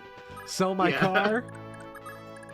You cash in on your 401k. Yeah, I'm going right to the bank and I'm be like, I'm done with my house. You all can have it. I've got better things to buy. God. You know, I gotta say, no, it's just a live cam footage of Bill Murray doing his daily activities with fun biology animation stuffed in between. You know, I gotta say, when I moved into my current townhouse, I was like, when they said 2.5 bathrooms, I did not know that meant that one of the bathrooms just straight up didn't have a toilet. That's not how I thought. That's not how bathrooms would work. That's not how it's supposed to work, to be fair. But it's how it ended up working. The other half. Yeah, you would think, but it only had a sink. I mean, I'm not even like. There's no toilet. There's actually no toilet. I'm finally getting one put in. Amazing. Yeah. Like, usually in my mind, half bathrooms are like, this is a toilet, but we don't have like a shower. Yeah. I mean, I guess I could take a shower in the sink if I wanted. Like, it's kind of a tight squeeze, you know. But you know, I put the stopper in, run some bubble bath, get the hot water going. That's a worse one. What if you get half a toilet, half a shower, and half a sink? Like it's all sawed right down the middle. Yeah, exactly.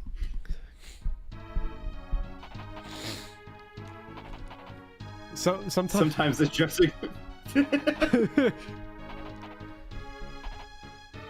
don't know. There's a sink in my kitchen, so my kitchen is a half bathroom. Look, the kitchen sink can also be your toilet if you have a garbage disposal. I'm just saying.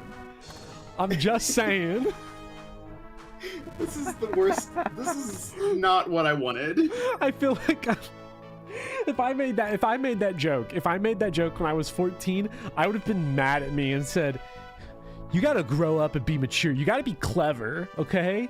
You don't understand. Now that I'm like an adult and have to work an actual job, I think poop and farts are funny.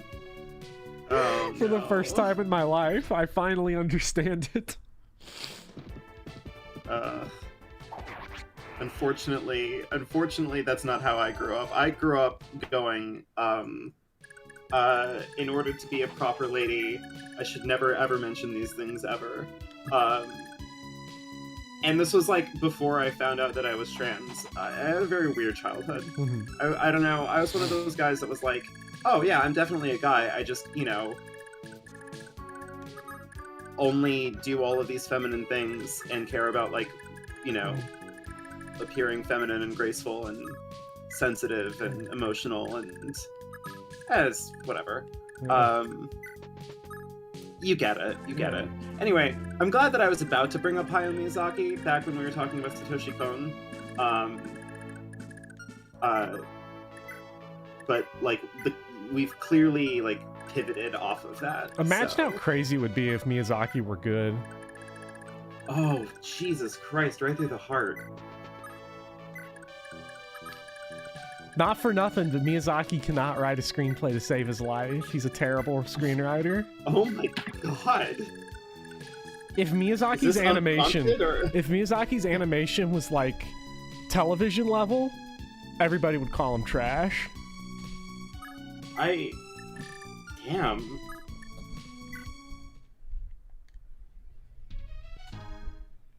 I'm like stunned.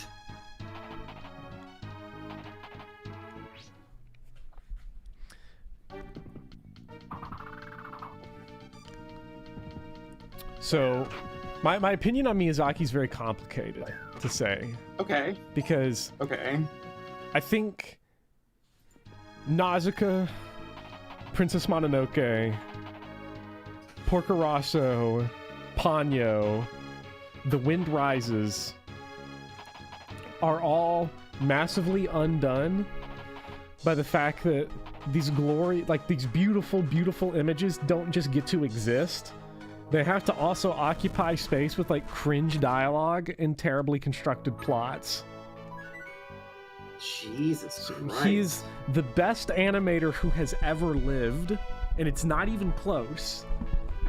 It's not even close. Yeah, no, I think the chat's right. I think I've been outclassed on the bait scale. I'm sorry. No, I'm like, and this is the thing, because it did not click to me for a long time until I saw Princess Mononoke in theaters. It was like the third time I'd seen it, and I was just floored by what I was seeing.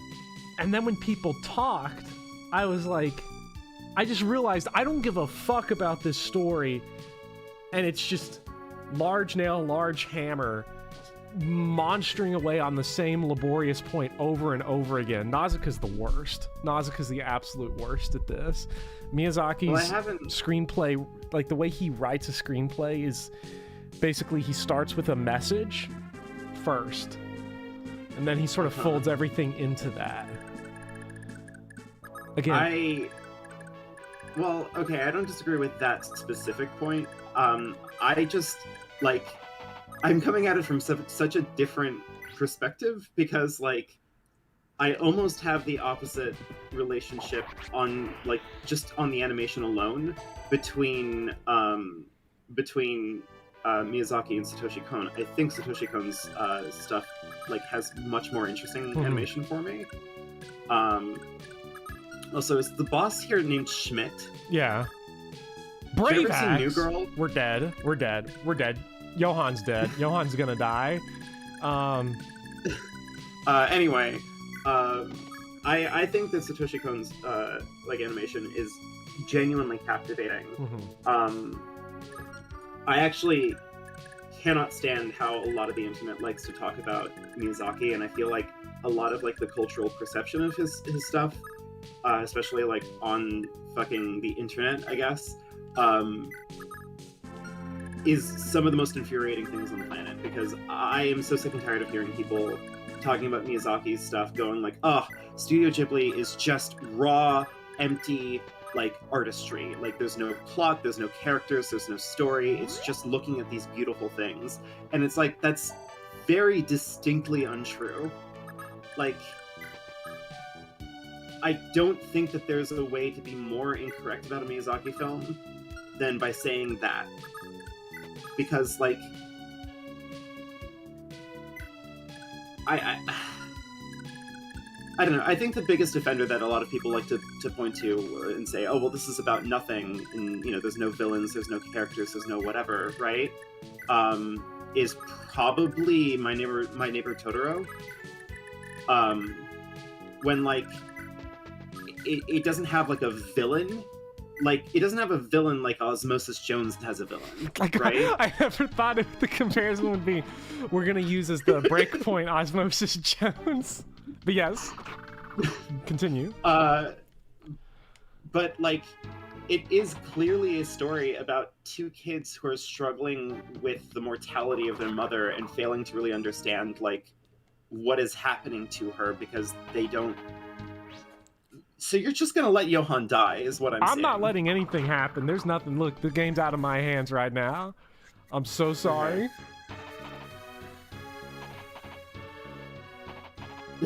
Reset the clock. It's been 0 days since anybody's talked about Osmosis Jones. Oof. You may rob Johan of life, but never shall love. Never shall love. I mean, he was going for something. You got to give him that. I think that I'm not going to disagree that there's a lot of Miyazaki's works that's, like, highly moralistic. But I also, like, at least in the case of something like Princess Mononoke, I just think that it's an excellent, like, it's an excellent thing to say. Like, it's just big energy of, like, he's right and he should say it. Just because, like, I don't know, it's really easy to make art about, like, the plight of nature and environmentalism and come off as, like, callously insincere about it, right? Like, oh, well, we all just need to work together and we're gonna make nature beautiful.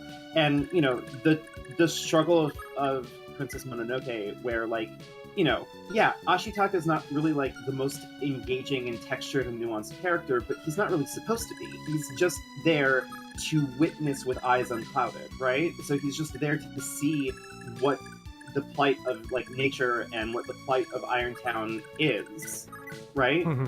And that creates the kind of conflict where, like, you can see what is good and what is meaningful about both sides of the conflict, and then you still have to make a decision on who's right, based not on some sort of, like, high-minded, like, naive principle of the thing, but, like, on what is necessary, right? Like, on some level, like, he sides with the forest because Lady Eboshi is wrong, and not because Lady Eboshi is a villain or, like, a mean person or something like that, but because her ideas, her life, everything that she's worked for has come to a conclusion that is inherently flawed. And that's a difficult thing to, like, grapple with. And, you know, that it doesn't have, you know, the world's most engaging, textured main characters, I'm not really that bothered by that, because it's more interesting to me to ruminate with the conflict while I'm watching, you know,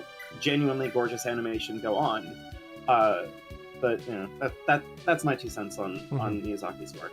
I do think that Satoshi Kon more consistently makes films and shows that are just, like, they're just more coherent. There's just more going on, more engaging characters.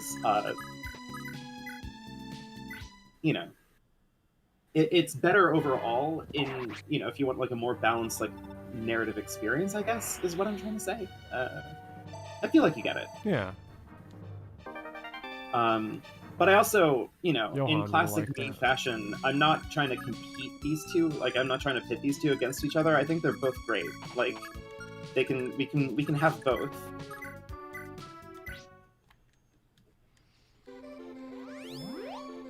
This whole army's about to get wiped. Sorry. I didn't mean to go on a rant there while you're busy.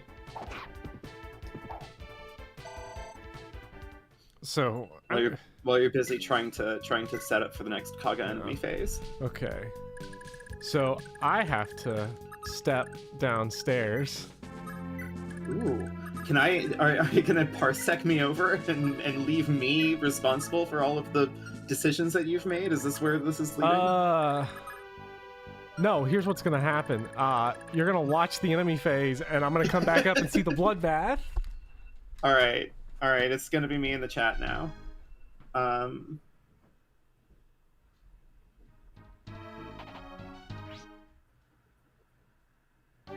Kaka's anime phase, please. What things have I seen from Satoshi Kon? I've seen Paranoia Agent, which was really good. I think I've seen Millennium Actress and Paprika, both of which are also really good. Oh, Jesus, that wasn't even asked. But I was just recounting the oh.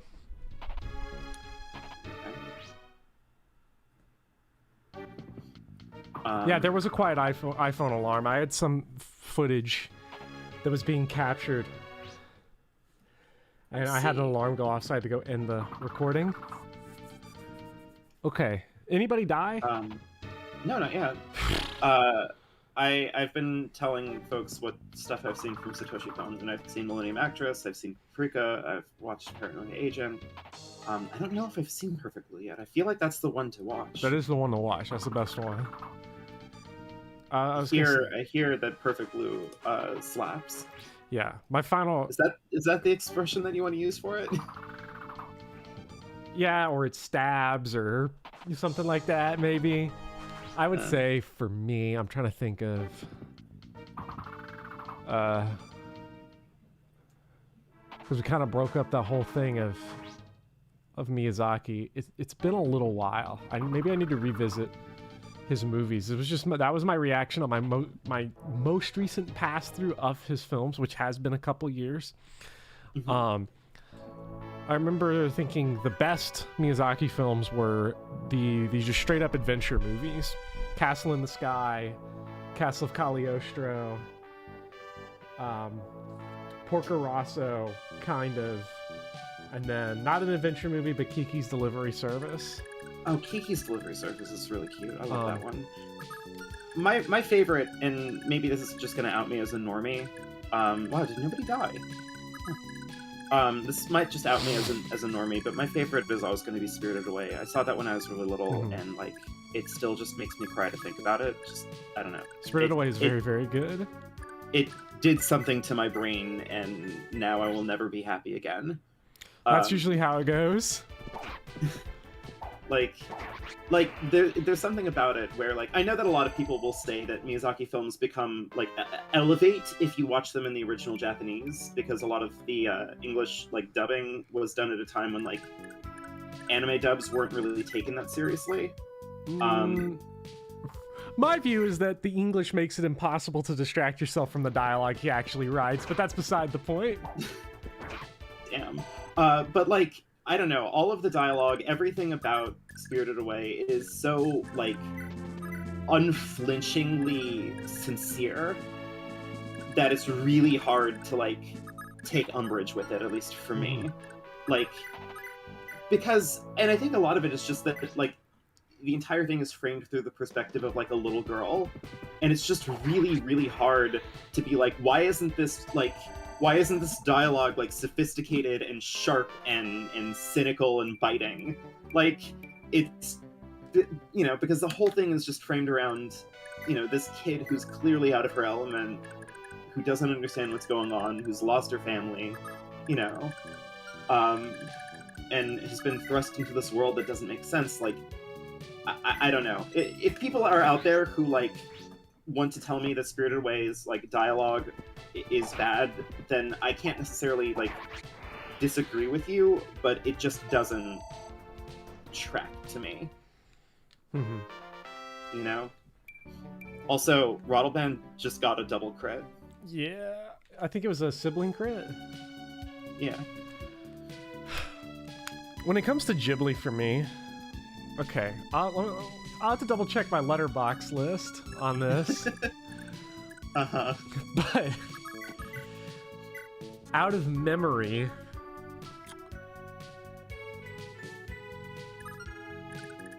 Nah, yeah, there's some there is some bad. There's some really bad Ghibli. I know that the one Ghibli that everybody says reliably is bad is one that I'm like, I can never not be fond of, and I'm sorry, I really do like Howl's Moving Castle. Like, Howl's Moving Castle's like, to me, that movie, it's like, it's not bad at all, but it feels like Miyazaki going through the motions in a way.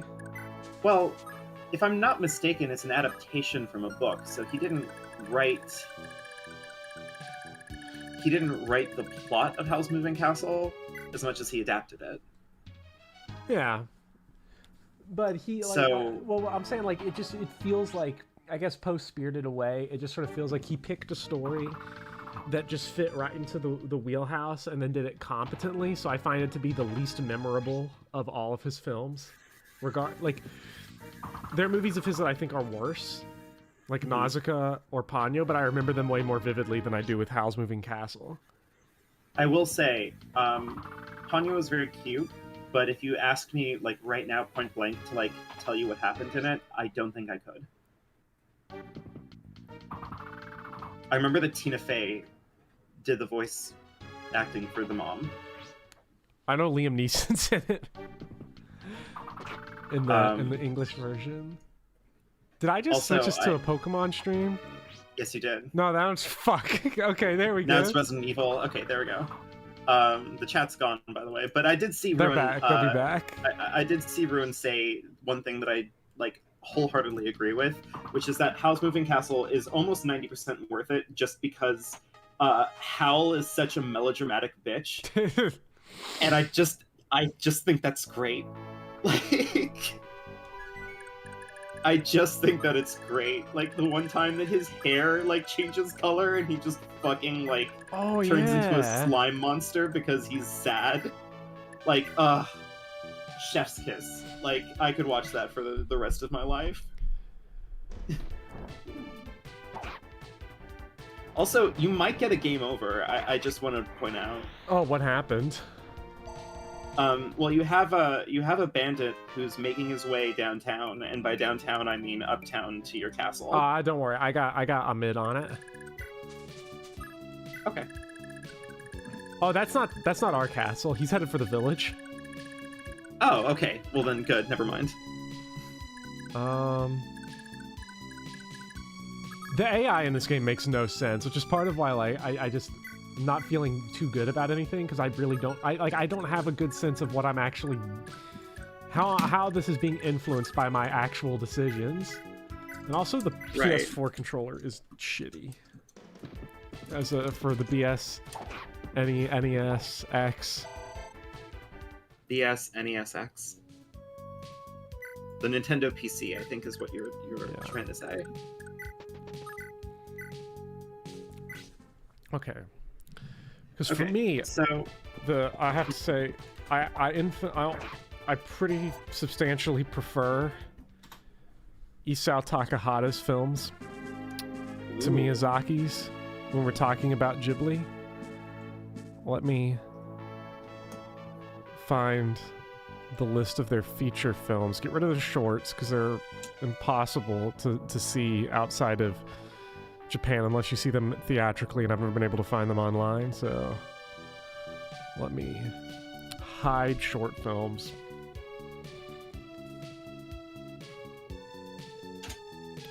I was gonna say, if they got Studio Ghibli to do the animation for a Fire Emblem Shadow Dragon remake, would that make it better? You know, I think there's a lot that would make Shadow Dragon better. The first thing I would do to make Shadow Dragon better is pretend like it didn't happen and remake FE1 again. That's step one. Sorry to Shadow Dragon fans out there. Damn. Brutal. But I didn't Link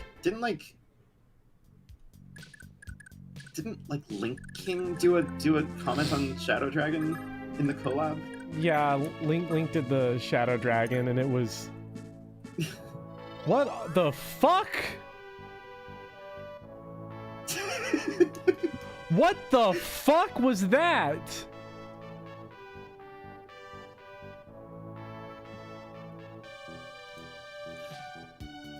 All right, how much would it take? Here's a question. How much would it take to make Fire Emblem Shadow Dragon and the Blade of Light into a remake that was genuinely good? What happened? What would they need to do? Oh, I think you used the return band. Oh, God, I am getting sick. Like, spiritually sick, physically sick, emotionally sick? Oh, there's Oifei. Yeah, Oifei just pieced out. I'm out of here. God, okay, you know what? You know what? I'll see you all in a second. I am gonna switch controllers now that I can use the PS5 controller, because this controller I'm having a lot of input issues with right now. If you see the cursor moving around randomly, that's why. My home planet needs me. Oifei just got Goku'd. You put him in a a little spaceship, and now he has to like fly over to get the rest of the army to bail the rest of the army out. Remember that one scene in Dragon Ball Z? Like, do you remember when Dragon Ball Z was actually like good, and that was the Frieza arc? And it was just because like 90% of it was watching like a bunch of children who can barely fight like try to save the world. Also, yeah, my laundry's done. Thank you. Okay. Can DBZ was never good. How could you say something so controversial and yet so brave? Dragon Ball Z is... Oh, come on, man. Come on. Are you okay, Bopper? I hate setting up controllers on the simulator. So... here's what I'm gonna have to do. I'm gonna have to...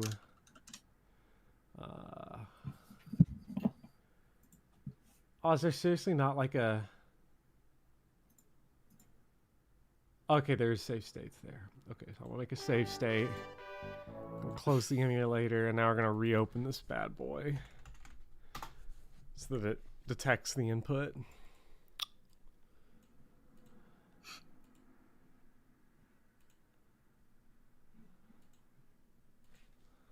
There we go. Okay. Left. Oh, this is already, like, even just inputting it on the input screen is so much smoother. I love USB-C connections. It really gets me going. Yeah. Oh my god, there was I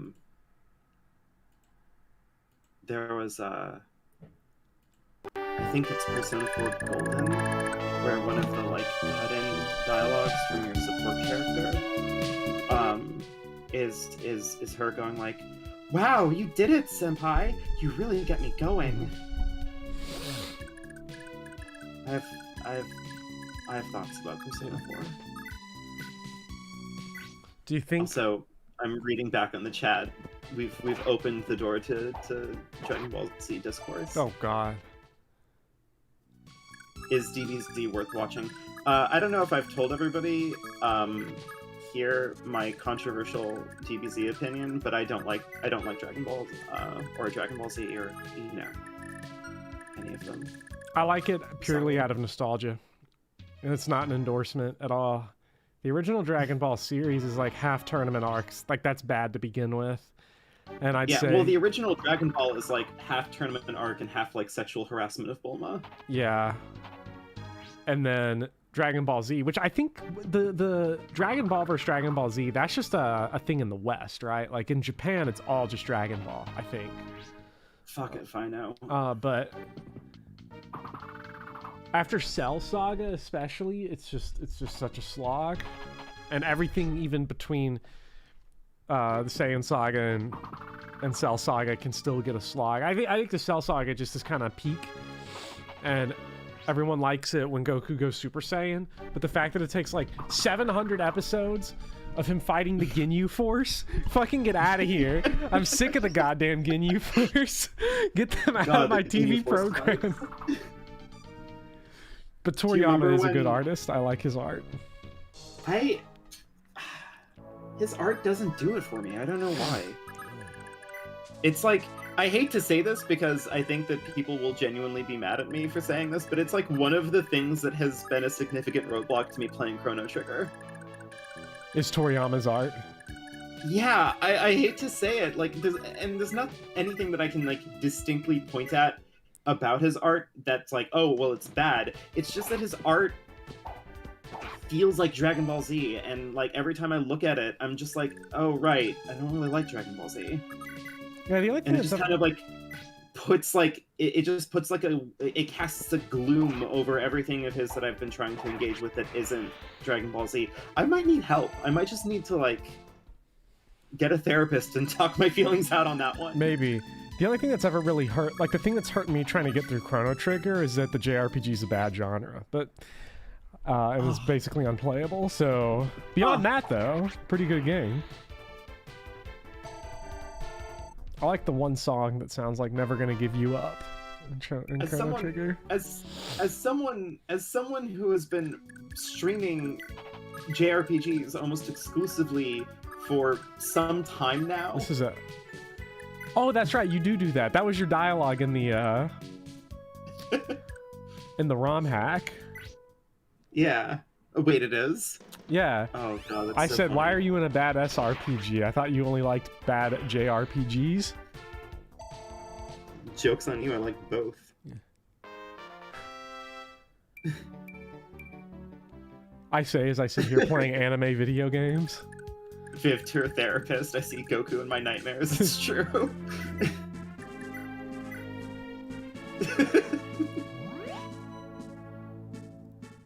Listen, this is all to say that I've gotten through some of Chrono Trigger, and everything that I've played about it, I like. It's not like I'm saying that it is a bad game because the art puts me off of it. I'm not even saying that it's a bad game. It's just like it's like a very weird, arbitrary barrier of entry for me. It's like I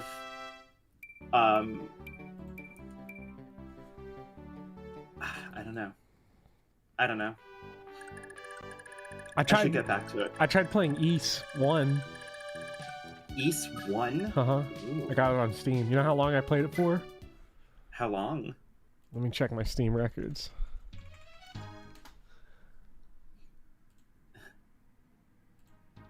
"11 minutes. Nice. Hell yeah. And then I turned it off. You can refund that, by the way. I bought it over 2 weeks ago.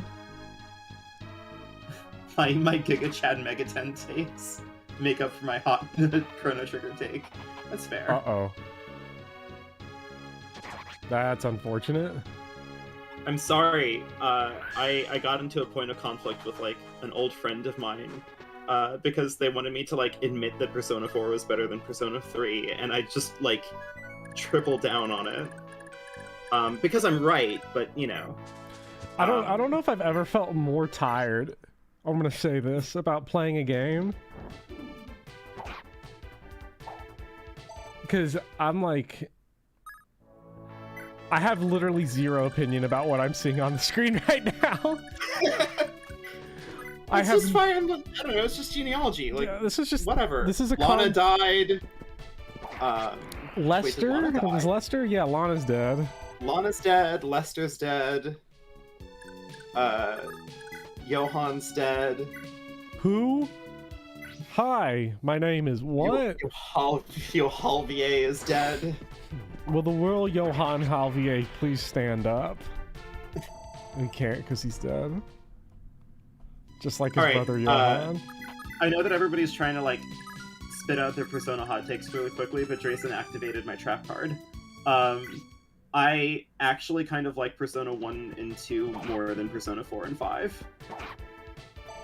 I think that they are, like, less polished games, and they're actually really, really difficult to like get through. Like, I don't enjoy the process of playing Persona 1 like I enjoy the process of playing Persona 5, but Persona 1 and 2 are just so fucking bonkers.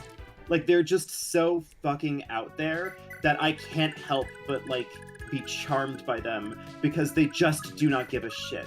Like, Persona 5 has a lot of invested interest in being good, like in being a pleasant, fun experience for people to play and enjoy, and it is that, but it compromises on its own morals in order to get there, whereas Persona 1 and 2 are just fucking nuts. They're so bad in so many ways that it's impossible for me to like to hate them. Anyway, what were you saying, Popper? I'm sorry. Your chat is setting me off. Oh. This is the most passive I've ever played Fire Emblem. Are you okay? Do you need, like... I don't know. Do you need help? Probably. Do you need me to parsec this? Like, what's going on? It's not even like that. It's like...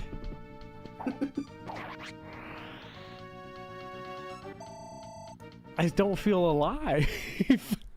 Oh, no. It's one of those kind of things. Because I was like, okay, you know what? Let me give Fire Emblem another chance, because it's been like 5 weeks since I played it. And you started with Genealogy. Anything but fucking Conquest. I'm sorry, Vivian. I guess that's you fair. wanna feel extra dead inside. Like, kills characters, feels nothing. Because ultimately, I guess for me, it's like, okay, I'm getting back into streaming now, and I was really starting to feel burnout severely. This is burnout. Post COVID burnout of Fire Emblem. This is literally just a conversation delivery machine. This is some background noise to have on while I talk to you and chat. And you picked me to be your conversation partner? Why? Because if there's one person I know is good to go on long tangents yelling at people in chat so that I don't have to. Look, I couldn't ask for a better pinch hitter. Fuck. I mean, I'm honored, but also how dare you? The worst part is, like, I'm not even gonna stop. You know that I'm not gonna stop. Can't stop, won't stop. Okay, so Persona. I played Persona 4. Yeah. God damn it. Yeah, for an hour, and then I turned it off. Yeah, because nothing happened. Yeah, as I was like, this game kind of... It's not bad, it just kind of sucks a little bit. Yeah, nothing happened. It's just kind of shitty. Persona 4 decided to spend an hour and a half before it let you do anything. I find this happens to me a lot recently. You ever have those... Okay, so like, I beat Demon Souls. Ooh, Demon Souls. On the PS5? Yeah. How was it? So good. It's so good. I mean, aesthetically, it's worse. And musically, it's way worse than the PS3 original. But... goddamn, if I just still love me some Demon Souls, I have to actually go conquer that stupid dumbass castle back there.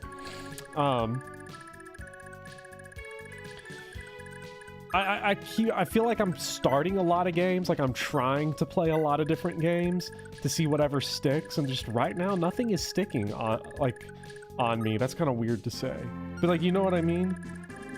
Yeah, I get it. Like, I've had that before.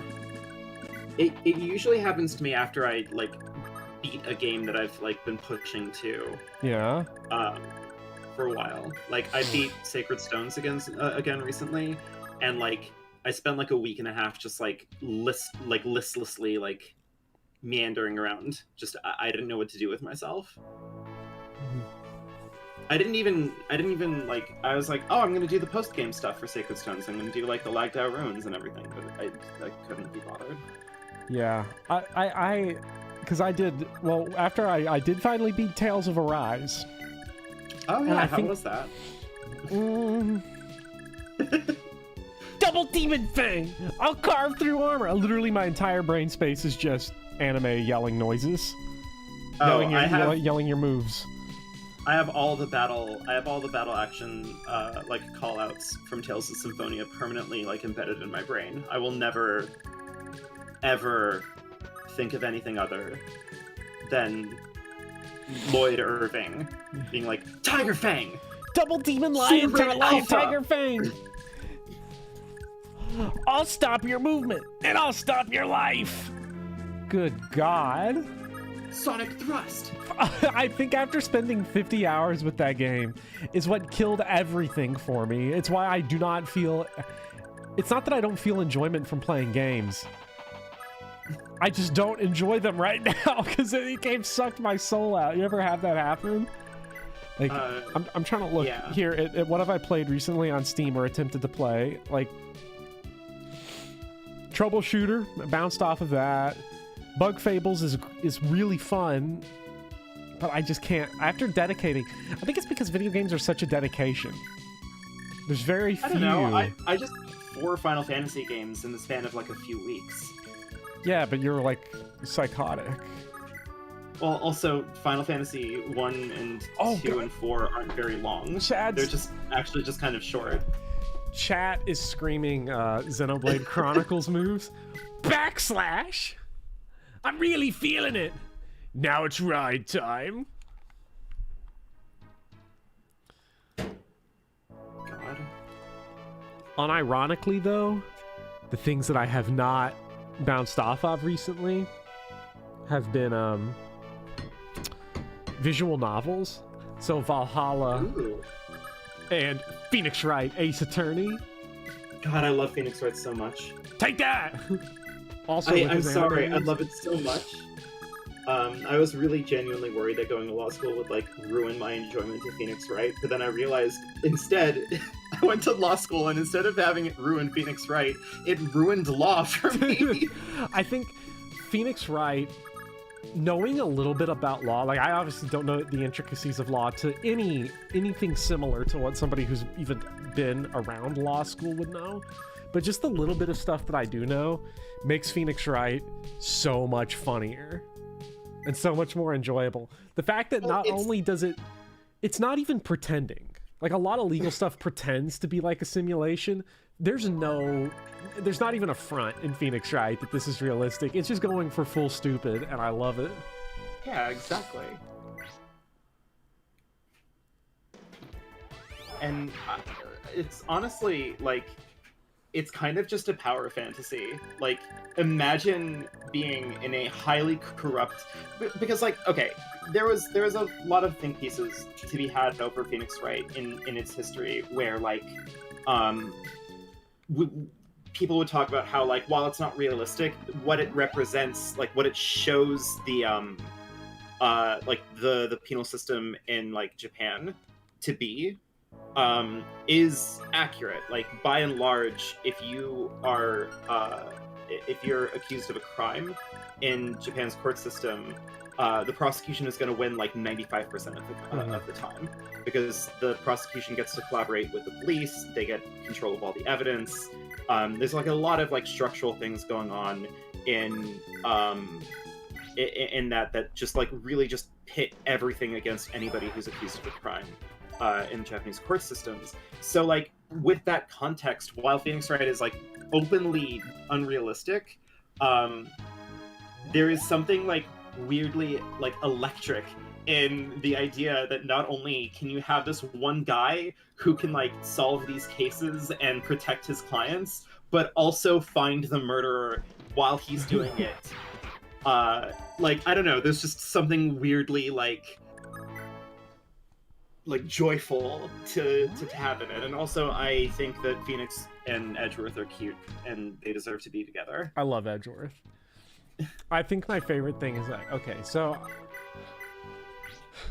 I think I tweeted my opinions on the first 4 cases of the first game, so I don't need to like go through them. I did see them. Yeah, I don't think we're gonna go through them. Those. Spoiler free for everybody's basically that case 1 has a dude named Butts in it. That's my opinion. Case 2 kind of startled me at the beginning, and when that dude flashes his rings to the camera, I clap. And case 3 with the my only contribution to case 2, to the case 2 discourse, There's a throwaway line in Red White, like that Red White has, where he's like, "Yeah, my name is Red White, or as my friends like to call me, Blanco Nino." And it's just the funniest shit on the planet because, like, imagine being proud that your friends are just calling you white boy.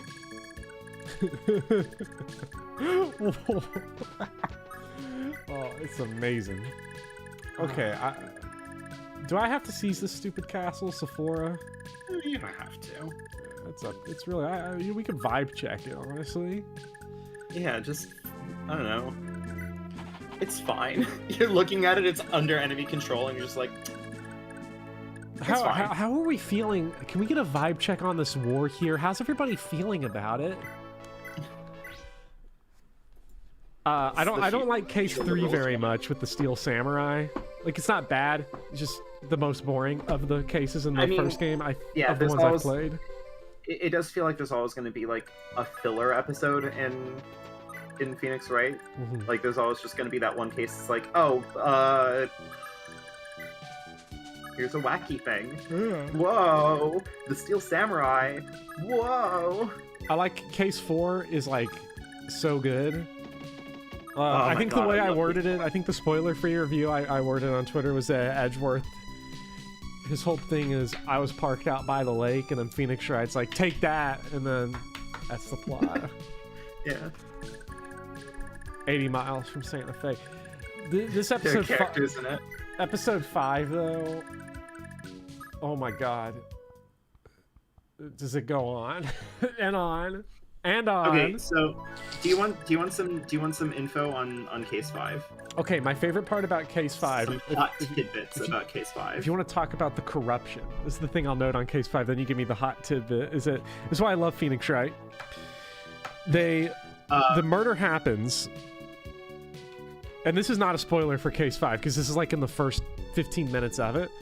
Yeah, did you know that somebody dies in a case of Phoenix, yeah, right? Somebody dies, and they're killed in Edgeworth's car with Edgeworth's knife 3 minutes after Edgeworth's parking ticket says he showed up in the parking garage where the guy is murdered, and they let Edgeworth prosecute the case. What a fucking scam. It's fine. And they're just like, this is cool.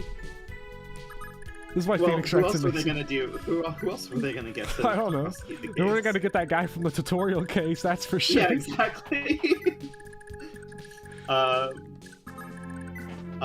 So Case 5 is interesting.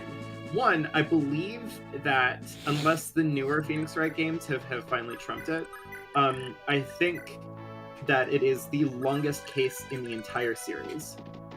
Man. It was also a bonus case that was added when Phoenix Wright got ported to the DS, and it was used to showcase all of the DS gimmicks that it could possibly do. Yeah, the rotating so that's why evidence. you can look at all of the evidence and rotate it and manipulate footage and spray areas with your blood detection juice. Like, they really went all in on just a bunch of weird shit. Like, they just gimmicked the fuck out of it, and it's fantastic. I really like it because I think that it builds to something that is, like, genuinely really heartfelt. I understand why it's divisive, though. Like, that's fair. But it also has Emma Skye in it, and I fucking love Emma Skye. I like Emma Skye, too. That little kid. I like Emma Skye. I don't know. I think I like Emma more than I did, like, a little bit more than Maya? Is that how you pronounce her name? Maya. Yeah, I mean, Maya... I like her, Maya's... but Emma Skye is just amazing. So much fun. Maya is fine. She's a fun, goofy little companion to Phoenix Wright, and I think that she grows on you as the series progresses. Emma is, like, distilled Maya. Like, all of the good things about Maya has just been kind of, like... Ooh. Been crafted in this plucky little science kid. Mm-hmm. Just eager to, you know... eager to spray her blood detection juice on everything. There's a name for it, but I can't. It's the remember juice. and be bothered or be bothered.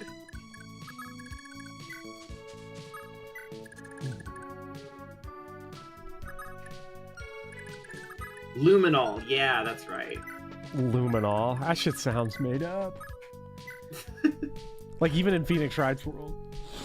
No, yeah, I'm pretty sure that's a real thing. I don't know. I just still can't get over this whole Edgeworth thing. I really want to play. Is Ace Attorney Investigations Miles Edgeworth good? Because I just kind of want to skip all the games and go straight to that. I got halfway through it before I lost my copy of it for the Nintendo PC. And I haven't picked it back up. It's fine. Like, I don't think that it's bad per se. The problem that I have with it is that, like, I don't know if this is a spoiler or not. It's like a mechanical spoiler, like a gameplay spoiler. Yeah. But they did not know how to, like, they did not know how to retrofit the construction of Phoenix Wright to work both ways. So it's not a game about prosecuting people. Like, you're not defending them in court. You're just, like, weirdly compelled to defend somebody that you know didn't do it. Like, they just kind of, like, contrive a whole bunch of happenstances where Edgeworth kind of has to, like, prove this one person is innocent outside of court. So he basically just gets to, like, functionally act as Phoenix Wright, instead of, like, being able to, like, do the other side of it. I don't know. Like, they're not bad per se. I like that as the series goes on, every character that you get to play as has, like, a thing to them. Like, you're gonna see Phoenix Wright gets a thing to him. Apollo Creed, Apollo Justice. Creed? Wait. From the hit film Rocky 2 comes Apollo Creed? That was a slip of the tongue, I'm really sorry. No, Apollo Justice. He gets his own, like, specific thing. Athena Sykes, ? I think that was her name. She gets her own thing. And then Edgeworth gets his own thing, but instead of, like, a magical artifact or a special gift or, like, the power of technology or whatever, Edgeworth's thing is just logic. Like, his whole thing is just, he has logic. I just like to imagine Edgeworth is, like, his whole character is just like, you know, I used to really like Logic, you know, the rapper, but then the Needle Drop reviewed him so poorly that now I just don't care for his music anymore.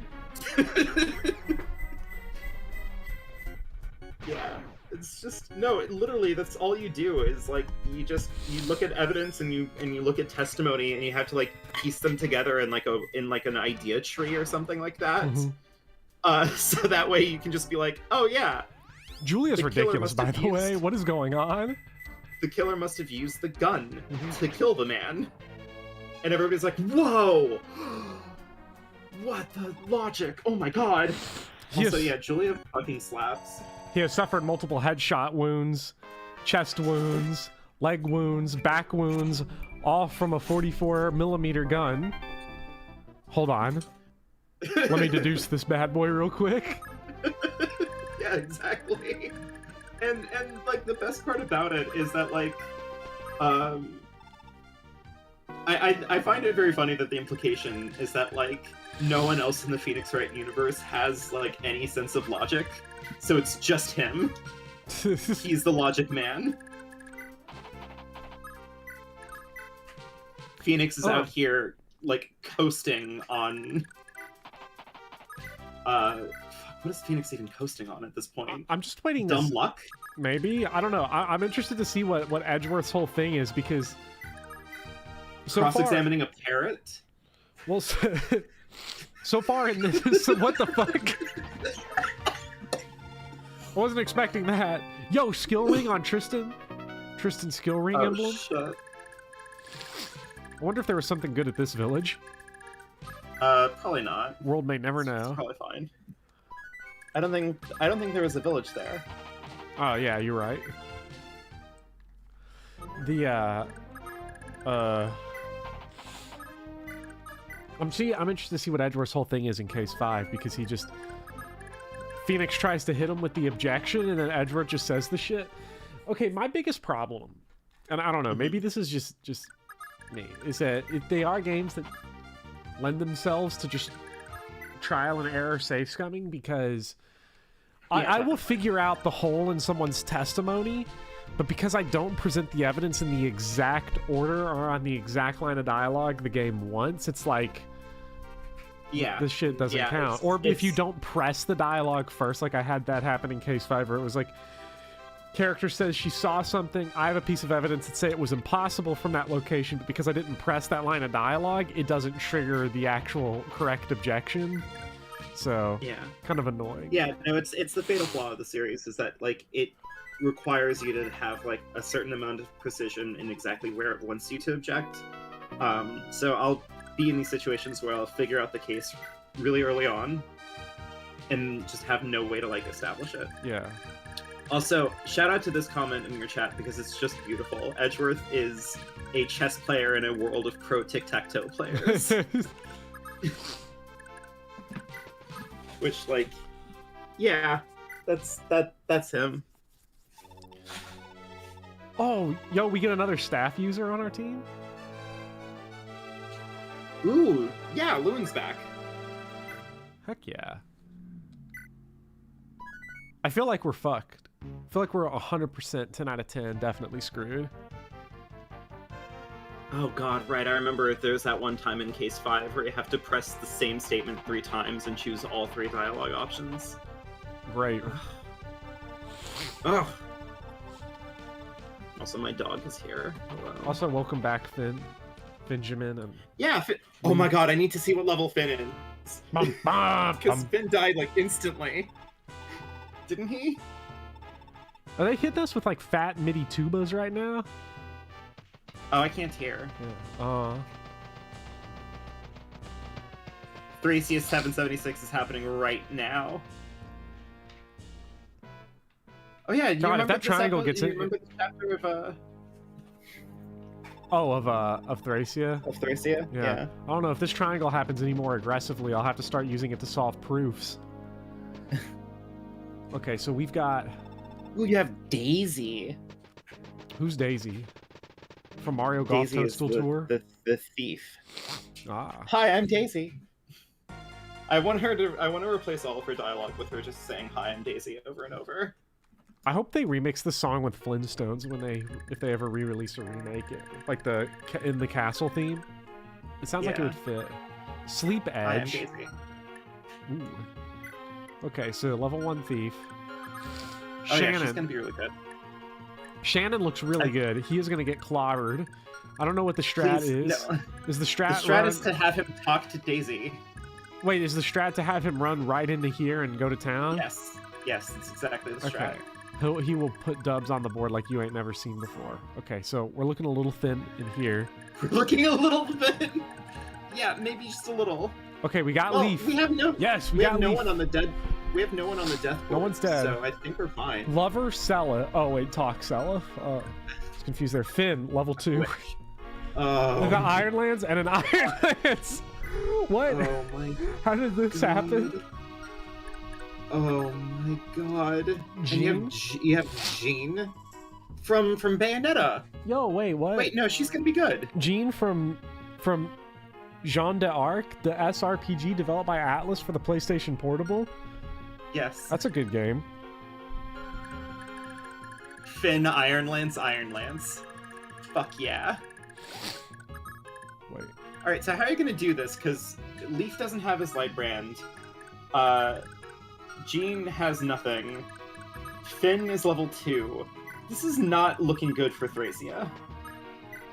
Well, the good news is that Thracia isn't canon, because it didn't come out until after FE4. Butt plug obtained. What? Oh, Ba Mung. And It's a exalted. little bit different. Yeah. It's plus 10 skill, plus 20 speed. He's still gonna get absolutely wrecked, isn't he? That'll be fine. Any other talks we got here? Lover Sella. Oh, we Faye can talk to Tristan? Let's go. He knows who a real chat is.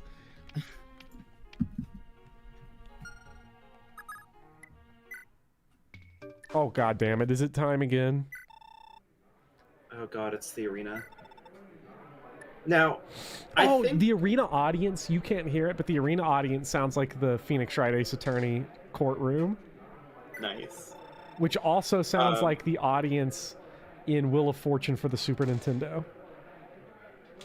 Nice. Tolstoy. Now, this is...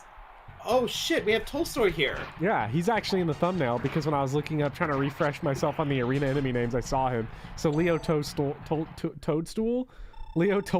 is in the thumbnail. Hell yeah. Buttsman. Now, this is my Botsman. I'm sorry. That's a Metal Gear character. Mm-hmm. I'm sorry. Someone, at some point in time, oh my god. That was Hideki Kamiya, right? Mm-hmm. Okay. Wait, Hideki Kamiya? That was like, what? That's Devil May Cry and Resident Evil 2, right? Who did that? Oh, shit, was it? Kruger. Oh god, it's Freddy. Yeah. Leo Tolstoy, developer of my favorite Fire Emblem game, War and Peace. Yeah. Kojima, that's who I was thinking of. Sorry. Kojima definitely named somebody Botsman. Botsman. Manstein. Manstein Botsman. I'm sorry. I'll stop. This is the easiest dub in history. If Seliph does not pick this up, I'm going to be so triggered. He's going to get hit 30 more times by that Iron Sword. Never mind.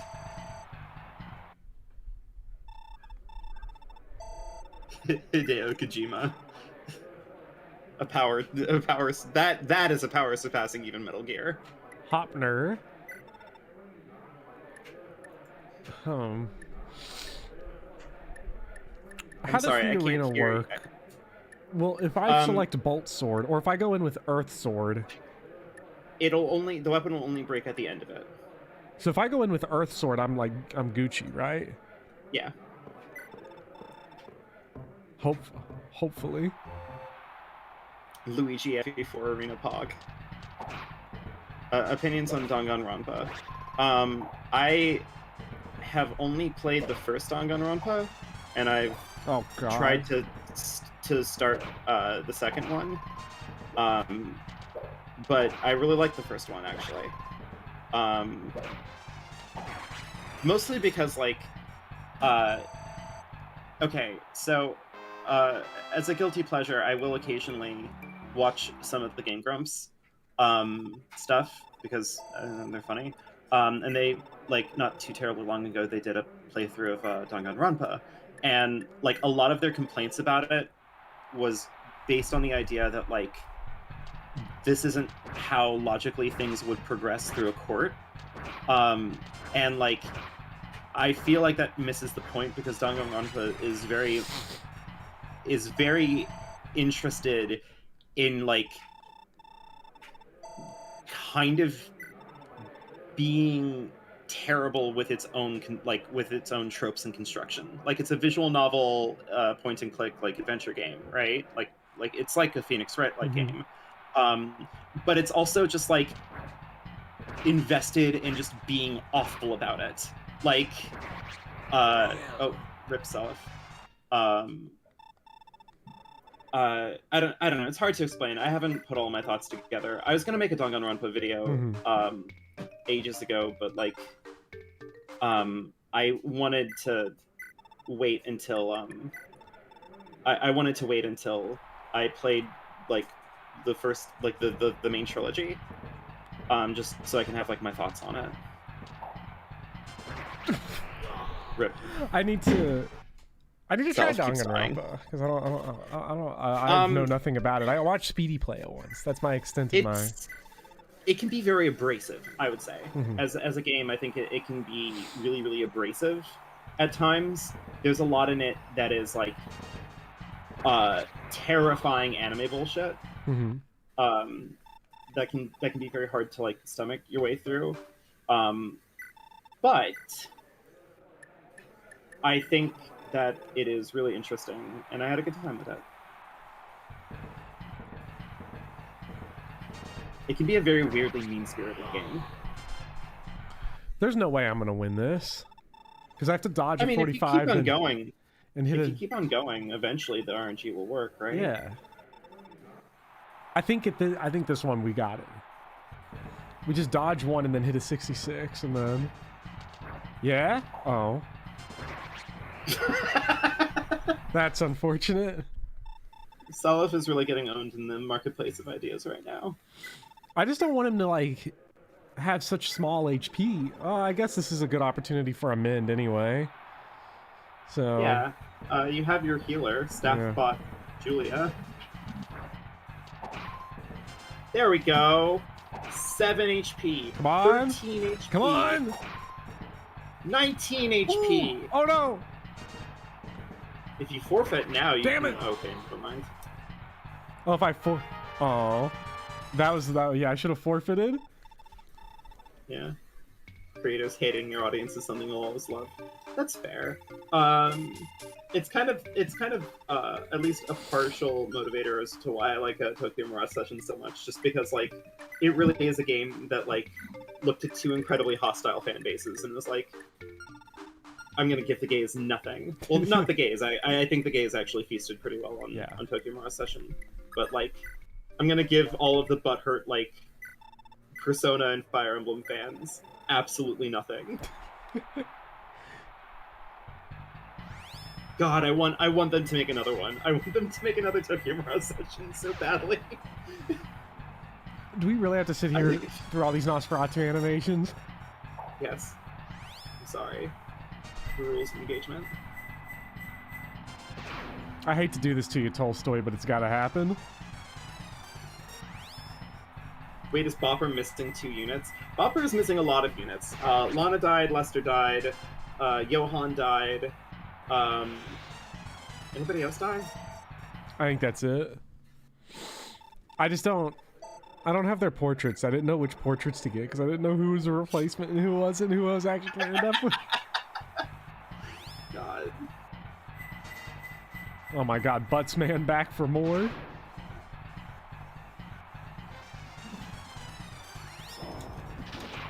Speed Up may be calling my name, but I'm not answering the call. We're getting the true Genealogy on console experience. Everyone left alive is a replacement. Well, yeah, no, actually. Yeah. Well, Julia's not a replacement. Ooh.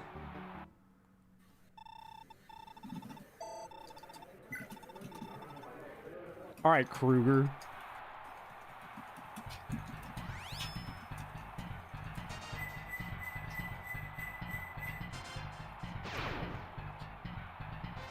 Wow, I have to say this Dead by Daylight remake really looks weird. That's a joke for me. I'm sorry. Oh. I'm sorry. That one was just for me. Okay, I'm like not at all thrilled about what I'm seeing right now. This is maybe the most shockingly boring I've ever seen Fire Emblem. Is going through these Nosferatu animations, and I've seen some shit. Get out of here, Manstein. So what exactly are Julia's skills? Like, accost, pursuit?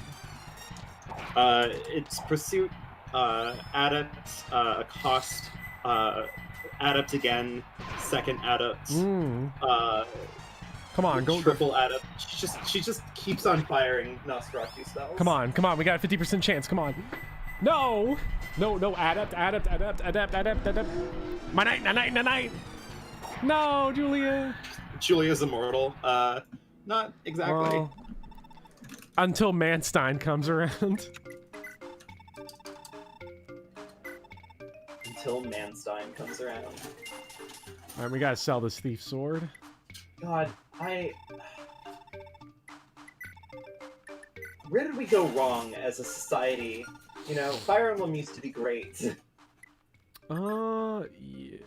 Fire Emblem did used to be great. Who should get the thief sword? I guess we can sell it around to a lot of people to get them the money they need for the Paragon ring, because that'll probably be very necessary, because Tristan will eventually take off and become a god, and he won't need it anymore. Yeah. Tristan is definitely going to pop off. Is that you, is that you just trying to cope? Well, I bought him a steel sword, so... Oh, okay, well then never mind. He's gonna be fine. Yeah. Oh, wait, what kind of stuff can we buy from the store? Recovery, that's not bad. Return staff, so we can play Sexy Tristan volleyball now. Ooh. I do like Sexy Tristan volleyball. It's bothering me that the game is not sized correctly on this overlay. Something happened. I'll have to fix it at some point. Yeah. Oh, I was gonna say, looking out for you as like as a professional colleague and as a friend, you made a statement a while back. I don't know. You said something a while back about like how you might want to limit your Fire Emblem streams to like 1 chapter per stream. Yeah. I think that that's a good idea. I don't think that you should try to start the next chapter in this stream. I'm not going to. Okay. Because I think that you were already dead inside. Just doing this 1 chapter. Oh, Shannon will be so dead if I try to play this chapter right now. Everyone will die. Buy the light brand for Leaf? Well, sadly it doesn't work quite that way, but I will buy the light brand with Leaf, perhaps. If I can get $12,000 on him. If he lives... Can Tristan take on Kruger? Let's find out. Yes, he can. Look at him go. Look at this man. Look at him trading... Oh! God, I love it when he trades blows with Kruger. Oh, these are so bad, these level ups. 2 straight HP only level ups. God, Tristan is such a good man. He's gonna get fucking bodied by Manstein over here. Maybe not. Maybe not. Tristan is on a horse, so he is a good unit. That's true.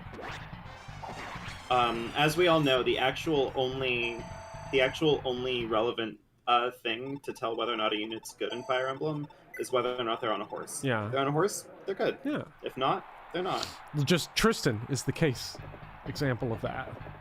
Yeah, exactly. Does he have stats? Not really. Does it matter? No, of course not. This is where... Damn, Tristan could have used a double there. Your entire army is just gonna have 1 HP, is what I'm seeing. Yeah, damn, if only Lana did not die.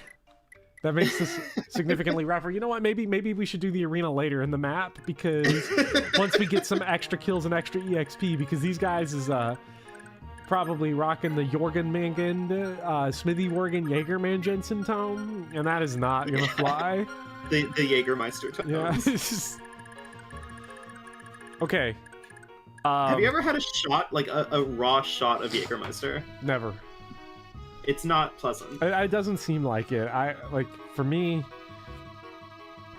the solo shots of like Fireball and stuff that I've had have made me go, I'm not even gonna think of trying Jägermeister. Like, it's just not fun. I prefer to stick to cheap, disgusting brandy that I can buy out of the dollar bin at a liquor store, dig out of a dumpster. Honestly, the only thing I feel like I really genuinely learned out of undergrad, outside of like, I guess how to act or something, was like how to make competent mixed drinks that taste okay enough to get drunk, for cheap. That's it. And all it takes is like, you just buy a 2-liter of Coke and you get yourself like either Fireball whiskey or like some kind of like coconut flavored like cheap rum, and go to town. It's not like gustatory delight or whatever, but like if you're looking to get drunk, that's how you do it. I like anyway, I like vodka. Hi buffers, Chad. I like vodka, triple sec, and lemon juice together. That's a good one. Yeah, that's okay. I had a friend in undergrad who made something called gin buckets. Gin buckets. See you later, Zoop Lord. Bye, Soup Lord. Yeah, gin buckets. Where she had a bucket, like a bright yellow bucket, and she would just pour an entire bottle of gin and like several things of lemonade in it. An entire bottle of gin? Yeah, but like several things of lemonade because it's a big bucket. Yeah. Okay, big bucket. So not like a little bucket. Yeah. No, I just pour the entire bottle of gin straight into my mouth. Yeah, that's healthy. Now let me talk about being dead inside again. Anyway, hi Bopper's Bopper stream. Hello Bopper stream. Nice to meet you all. You're all 21, right? Yeah, and if you're not, whatever. Nice level. Yeah. Look, after I'm not gonna say that you should drink. Obviously, I'm not gonna say that. I would never recommend it to anybody, but after my Resident Evil 5 stream, I don't think it matters if anybody's 21. Wood milk. Yes. Wood milk is such a nice throwback classic. Use alcohol to get drunk? No thanks, bro. I use perfect level ups to get drunk. I get high off Myrmidon crits. This is the worst game for that, Speedy. This is the worst game for Myrmidons hitting something. What the fuck? Sorry, Radney. I'm so sorry. So weren't you gonna do the arena after, like, later because oh you fuck don't have enough healers? yeah. And there's no church nearby. We're dead. You never saw this. Anyway. Oh my god. Oh, I'm so sorry, really, Trevor, but you got here just in time for us to leave. You really are a treasure. You know that. Who? You. Oh, thank you. I appreciate that. I don't know what I'm a treasure of, but I do. Ooh. What the fuck? I just have like drill bits on my desk I just found. I was putting the holes in the wall the other day. Okay. And I was about to say, were you constructing something? Yeah, I installed a kitchen faucet the other day, and then I was drilling holes in the wall. Not to put anything up, just for fun. But then the holes looked kind of bad, so I had to put something up there. Well, I just wanted to see if it worked, because it was one of those... So you just drill holes in your place? Yeah, why not? So... I guess, but damn. The, installing that kitchen faucet was a pain in the ass because whatever Jake Leg's son of a bitch installed it before must have been the same person that forgot to put a fucking toilet in the half bathroom. That little rat bastard, whoever they are, didn't put a weight on the under the faucet and let the shit rust. Didn't put washers in there, so that it was stuck. It was falling out of the sink. Oh my god. I'm sorry, this is very funny. Also, drill holes in your home so your landlord never forgets you. Hey, that's my recommendation because they're not going to give you your deposit back anyway. It's like the butterfly meme. Landlord's deposit, is this mine? Yeah, exactly. Yeah, they're never going to give it to you. I'm lucky. Everybody was like, don't buy your own home, just rent. It's actually, thankfully, it's been cheaper until I started drilling holes in my wall and had to get my wall fixed. Yeah, we're in a weird place where like it is so expensive to rent these days. Like the only thing that's keeping a lot of people out of home ownership is just like the upfront payment is just fucking ridiculous. But well, it's two things. It's the down payment is ridiculous, and even with lower down payment amounts, the problem is that landlords and real estate developers and big conglomerates are just buying up property in cash. Well, yeah, okay. So you can't compete with them. The only reason I got the place I did is because I bought it with no inspection. So I was like, I don't care what's wrong with it, just give it to me. And I got it. And then I found out the toilet. Then that's how I come in here and found out by half bathroom they meant half a toilet and half a sink. So they just cut the entire bathroom in half. Yeah. Like it's just sawed right down the middle. That's unfortunate. And the next thing you know, I'm in my dressing room and I'm like, man, I wanted an overkill one. Why is there no sink and bathtub? So it's a real tragedy. But no, the corkscrew drill bits that like drill holes and stuff with like an electric screwdriver is super satisfying. Oh, I'm sure. And like a fucking idiot, I was like, I wonder if these hurt. Oh my god. So, Oliver, are you okay? I do have some to piercings talk now. I never had piercings before, but now I do. Do you need like a counselor or like a friend? No, I actually like started poking myself with the. Ow, fuck! I actually did just kind of poke myself with it because it was. God. Well, it's like being in 4th grade and you're like trying to figure out like, does a hot stove burn, or is it just like a state of mind? You know what I'm saying? And as somebody who has spent a not insignificant part of her life as working as a substitute teacher, my instincts to take care of the child who's burning himself is kicking in. Well, like, okay, so I've never touched like a hot stove, but I have touched the cool part on like the stove where it's like keep the food warm because I just wanted to know, or. Well, to be fair, I have touched a hot stove before, but not like. But because I forgot that cast iron is like a metal that conducts heat, and I just kind of grabbed it.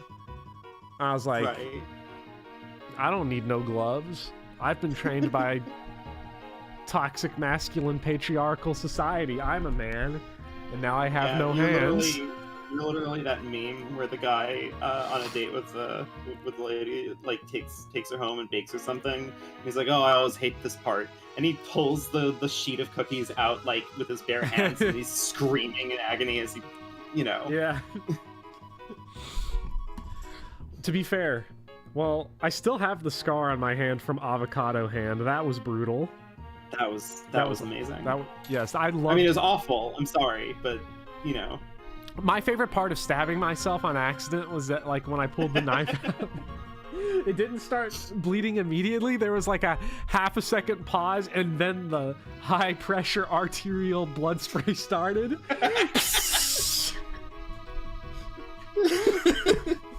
Okay, so your chat is convinced that you need an adult in your Probably, life. but I'm just like, really struggling. I'm watching the blood spray all over the walls, and I'm like, this is just like in one of my Japanese animes.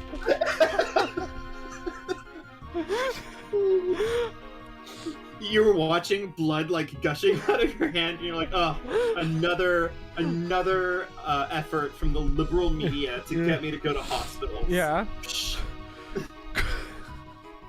Konnichiwa, senpai. Please notice me. Like I felt like a man for the first time. Okay. There, I suffered another unfortunate household accident recently, like 2 weeks ago, when I still had COVID. I was trying to, like, you know, straighten up the beard, get it, like, you know, shave off the neck beard part, get everything like kind of, because you even when you're out with COVID, you gotta keep the drip tight. Of course. I use a single razor blade, so like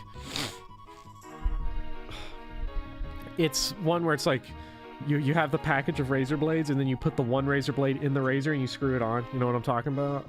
I don't know how many people actually use these.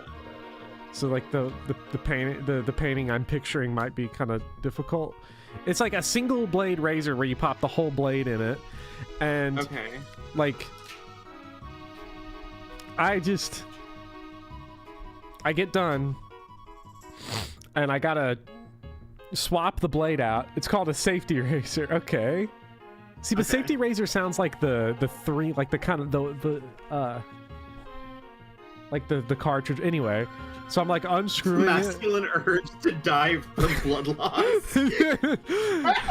The masculine urge to accidentally kill myself shaving, and so I unscrew the safety razor and like to swap the blade out, and the dull blade just kind of slips and falls and slides just straight across the back of my hand. Just oh no. And you know what the funny thing is? It didn't hurt at all. It actually didn't hurt. It was annoying is what it was. Oh, I've had that. I one time I was washing, I was like doing the dishes, and I was cleaning a wine glass, and it just like exploded in my hand, and I felt it like cut like clear through my pinky finger, but it didn't hurt at all. It just felt like something literally just like tore through my body, and I was like transfixed. I was like, wait, that's not supposed to happen. My mom was like freaking out. She was like, oh my god, the blood. And I was just like, it doesn't hurt. I don't know what to tell you. Like that was my experience. I was like bleeding a lot, and I was like, this doesn't feel like anything. I don't know, that's kind of weird. Also, hello, Will K. It's all substitutes. It's an all substitute run on accident. We had characters that weren't substitutes, but they're dead. Already. But their moms came over and picked them up. Yeah. So, Adine showed up and was like, "Sweetie, you have to go home." Somebody said that might be shock. No, if I was in shock, I would know. That's potentially what it was. I don't know. I didn't feel like it was the weirdest thing. Because the avocado hand, let me be real about that. Like, actually stabbing yourself, that shit hurts. With like a knife, like, forget a razor blade. Stabbing yourself with a knife actually hurts. I can confirm this. Like, no telling the type of screaming that's going on in Fire Emblem. Because they're getting out here, just, you hear sword slices and people getting chopped to pieces. It's bad business. I want that, actually. I want one character in a Fire Emblem game to get cut with a sword and just like go, wow, that didn't even really hurt. Yeah, though. It's not really that bad. Like, they're bleeding all over, and it's just like, I don't feel it. I'm sorry. Ertinawu, the trans femme urge to die of blood loss. Yeah, that's me. I feel seen right now. Thank you, Ayrton. Avocado hand is like when you stab yourself cutting an avocado. It's very sad. I'm glad it was a paring knife and not the big ass like kitchen chef knife. Just because I think you wouldn't have a hand after that. Yeah, then my hand would have been stabbed into the table and have been like, oh damn, this is just like in one of my Japanese hands. God. We need a content warning. This is getting TV 14 plus. I don't know. I guess it's because the person that I live my life off of is the Black Knight. Not from Fire Emblem, but from Monty Python and the Holy Grail. Yeah. Just also, a flesh wound. Also, Apo, I feel that a lot. As I feel like it's part of trans feminine culture to just constantly have razor burn. It's just part of the deal. This sort of feels feels like that part of JoJo Part 4. Like Kishibe Rohan. Feels like one of those Predator memes where it's like just constant razor burn. Yeah, exactly. This is why safety razors are actually really nice. Get a the shave is super close and without razor burn. Now you will slice you will slice your hands open multiple times, unfortunately. That doesn't seem fair for a thing called a safety razor to do, but you know. Yeah, it is sort of funny that the safety razor is definitely more dangerous than like a straight razor. Well, okay, as a murder weapon, yeah, your straight razor is going to be better, but like as a practical use, I guess as a murder weapon is kind of practical use, but as a shaving use goes, yeah, the straight razor is just not going to slice your body apart the way that a safety razor will, because you're just putting your bare ass hands on full razor blades and just moving that stuff around. It's like, yeah, go for it. It's fine. Yeah. Yeah. Also, just shout out to my favorite part of JoJo Part 4, where Rohan, the exchange where Rohan shows his book to Josuke and is like, I win, and the immediate shot after that is him getting his face punched in. Iconic. Perfect, beautiful, 10 out of 10. I don't know. JoJo Part 4, when the gun comes out of the paper, I'm like, this is art right here. This is art. This is what separates the content consumers from the art. Miyazaki could never. Miyazaki could never, and that's what we'll end on. Miyazaki overrated. Isao Takahata underrated. Go watch My Neighbors the Yamadas. It's great. Damn. And all the non-Takahata, non-Miyazaki Ghibli films range from unbearable, like Tales from Earthsea, to I wish this were better, but it's interesting, like when Marnie was there, to just kind of low-key better than Miyazaki. With Are you talking about the Sci-Fi Channel, like, serialization of Ursula K. Le Guin's The Wizard of Earthsea? No, Is that what the Studio Ghibli adaptation of it, directed by Goro Miyazaki, which is Hayao Miyazaki's son. Oh, okay. And then you have like Whispers of the Heart, which is really good. So anyway, there you go.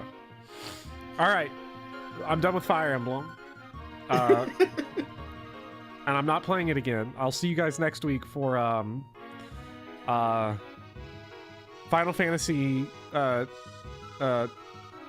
Pixel Remaster, and it'll be streamed for one part, and then I'm not gonna ever play it again. And people will be like, "Why don't you ever finish your stream series?" And it's like, well, you're not obligated to answer those questions. I'm not obligated. I'm not obligated to anybody to do jack shit for nobody. Okay, let's be clear. Yeah, exactly. Now go support me on Patreon. Yeah, exactly. That's the pitch. Yeah. Subscribe to my Patreon. I will never listen to you. You will have no input on what I say, and you'll be thankful. You'll say thank you for the content, Daddy. So, yes, you will thank me. You will praise me. So, unironically, $1 a month on Patreon helps pay for the half a toilet and make sure that the video essays keep coming. You really need to pay for that half a toilet. You would not believe how much water you lose on a half toilet. You would not believe what is happening to my water bill. It just keeps pumping out. It just keeps pumping out. I don't know. Yeah. I stream for fun, and I'm like kind of in like not a rut, but I'm like kind of not feeling any games right now. Maybe next time we'll donate $2 for the full toilet fund. Yeah, maybe next time we'll stream. Well, Mario and Rabbids will come back, and maybe Vivian will come back next time. I hope to see you in a future stream. I am always happy to show up whenever you have me, and whenever I'm not at work or at school or. Yeah. All right. And thank you to all the viewers, commenters, likers, subscribers, Patreon patrons, YouTube members. You all make drilling holes in my wall economically viable, and I will see you guys in the next stream or video or whatever. And I'm dropping these drill bits on the floor, so I'm gonna probably also have foot piercings. So, see you all later. And Oppo, oh my god. Chat is so nice to me after I've been batshit the entire stream. All right. Bye-bye. Bye.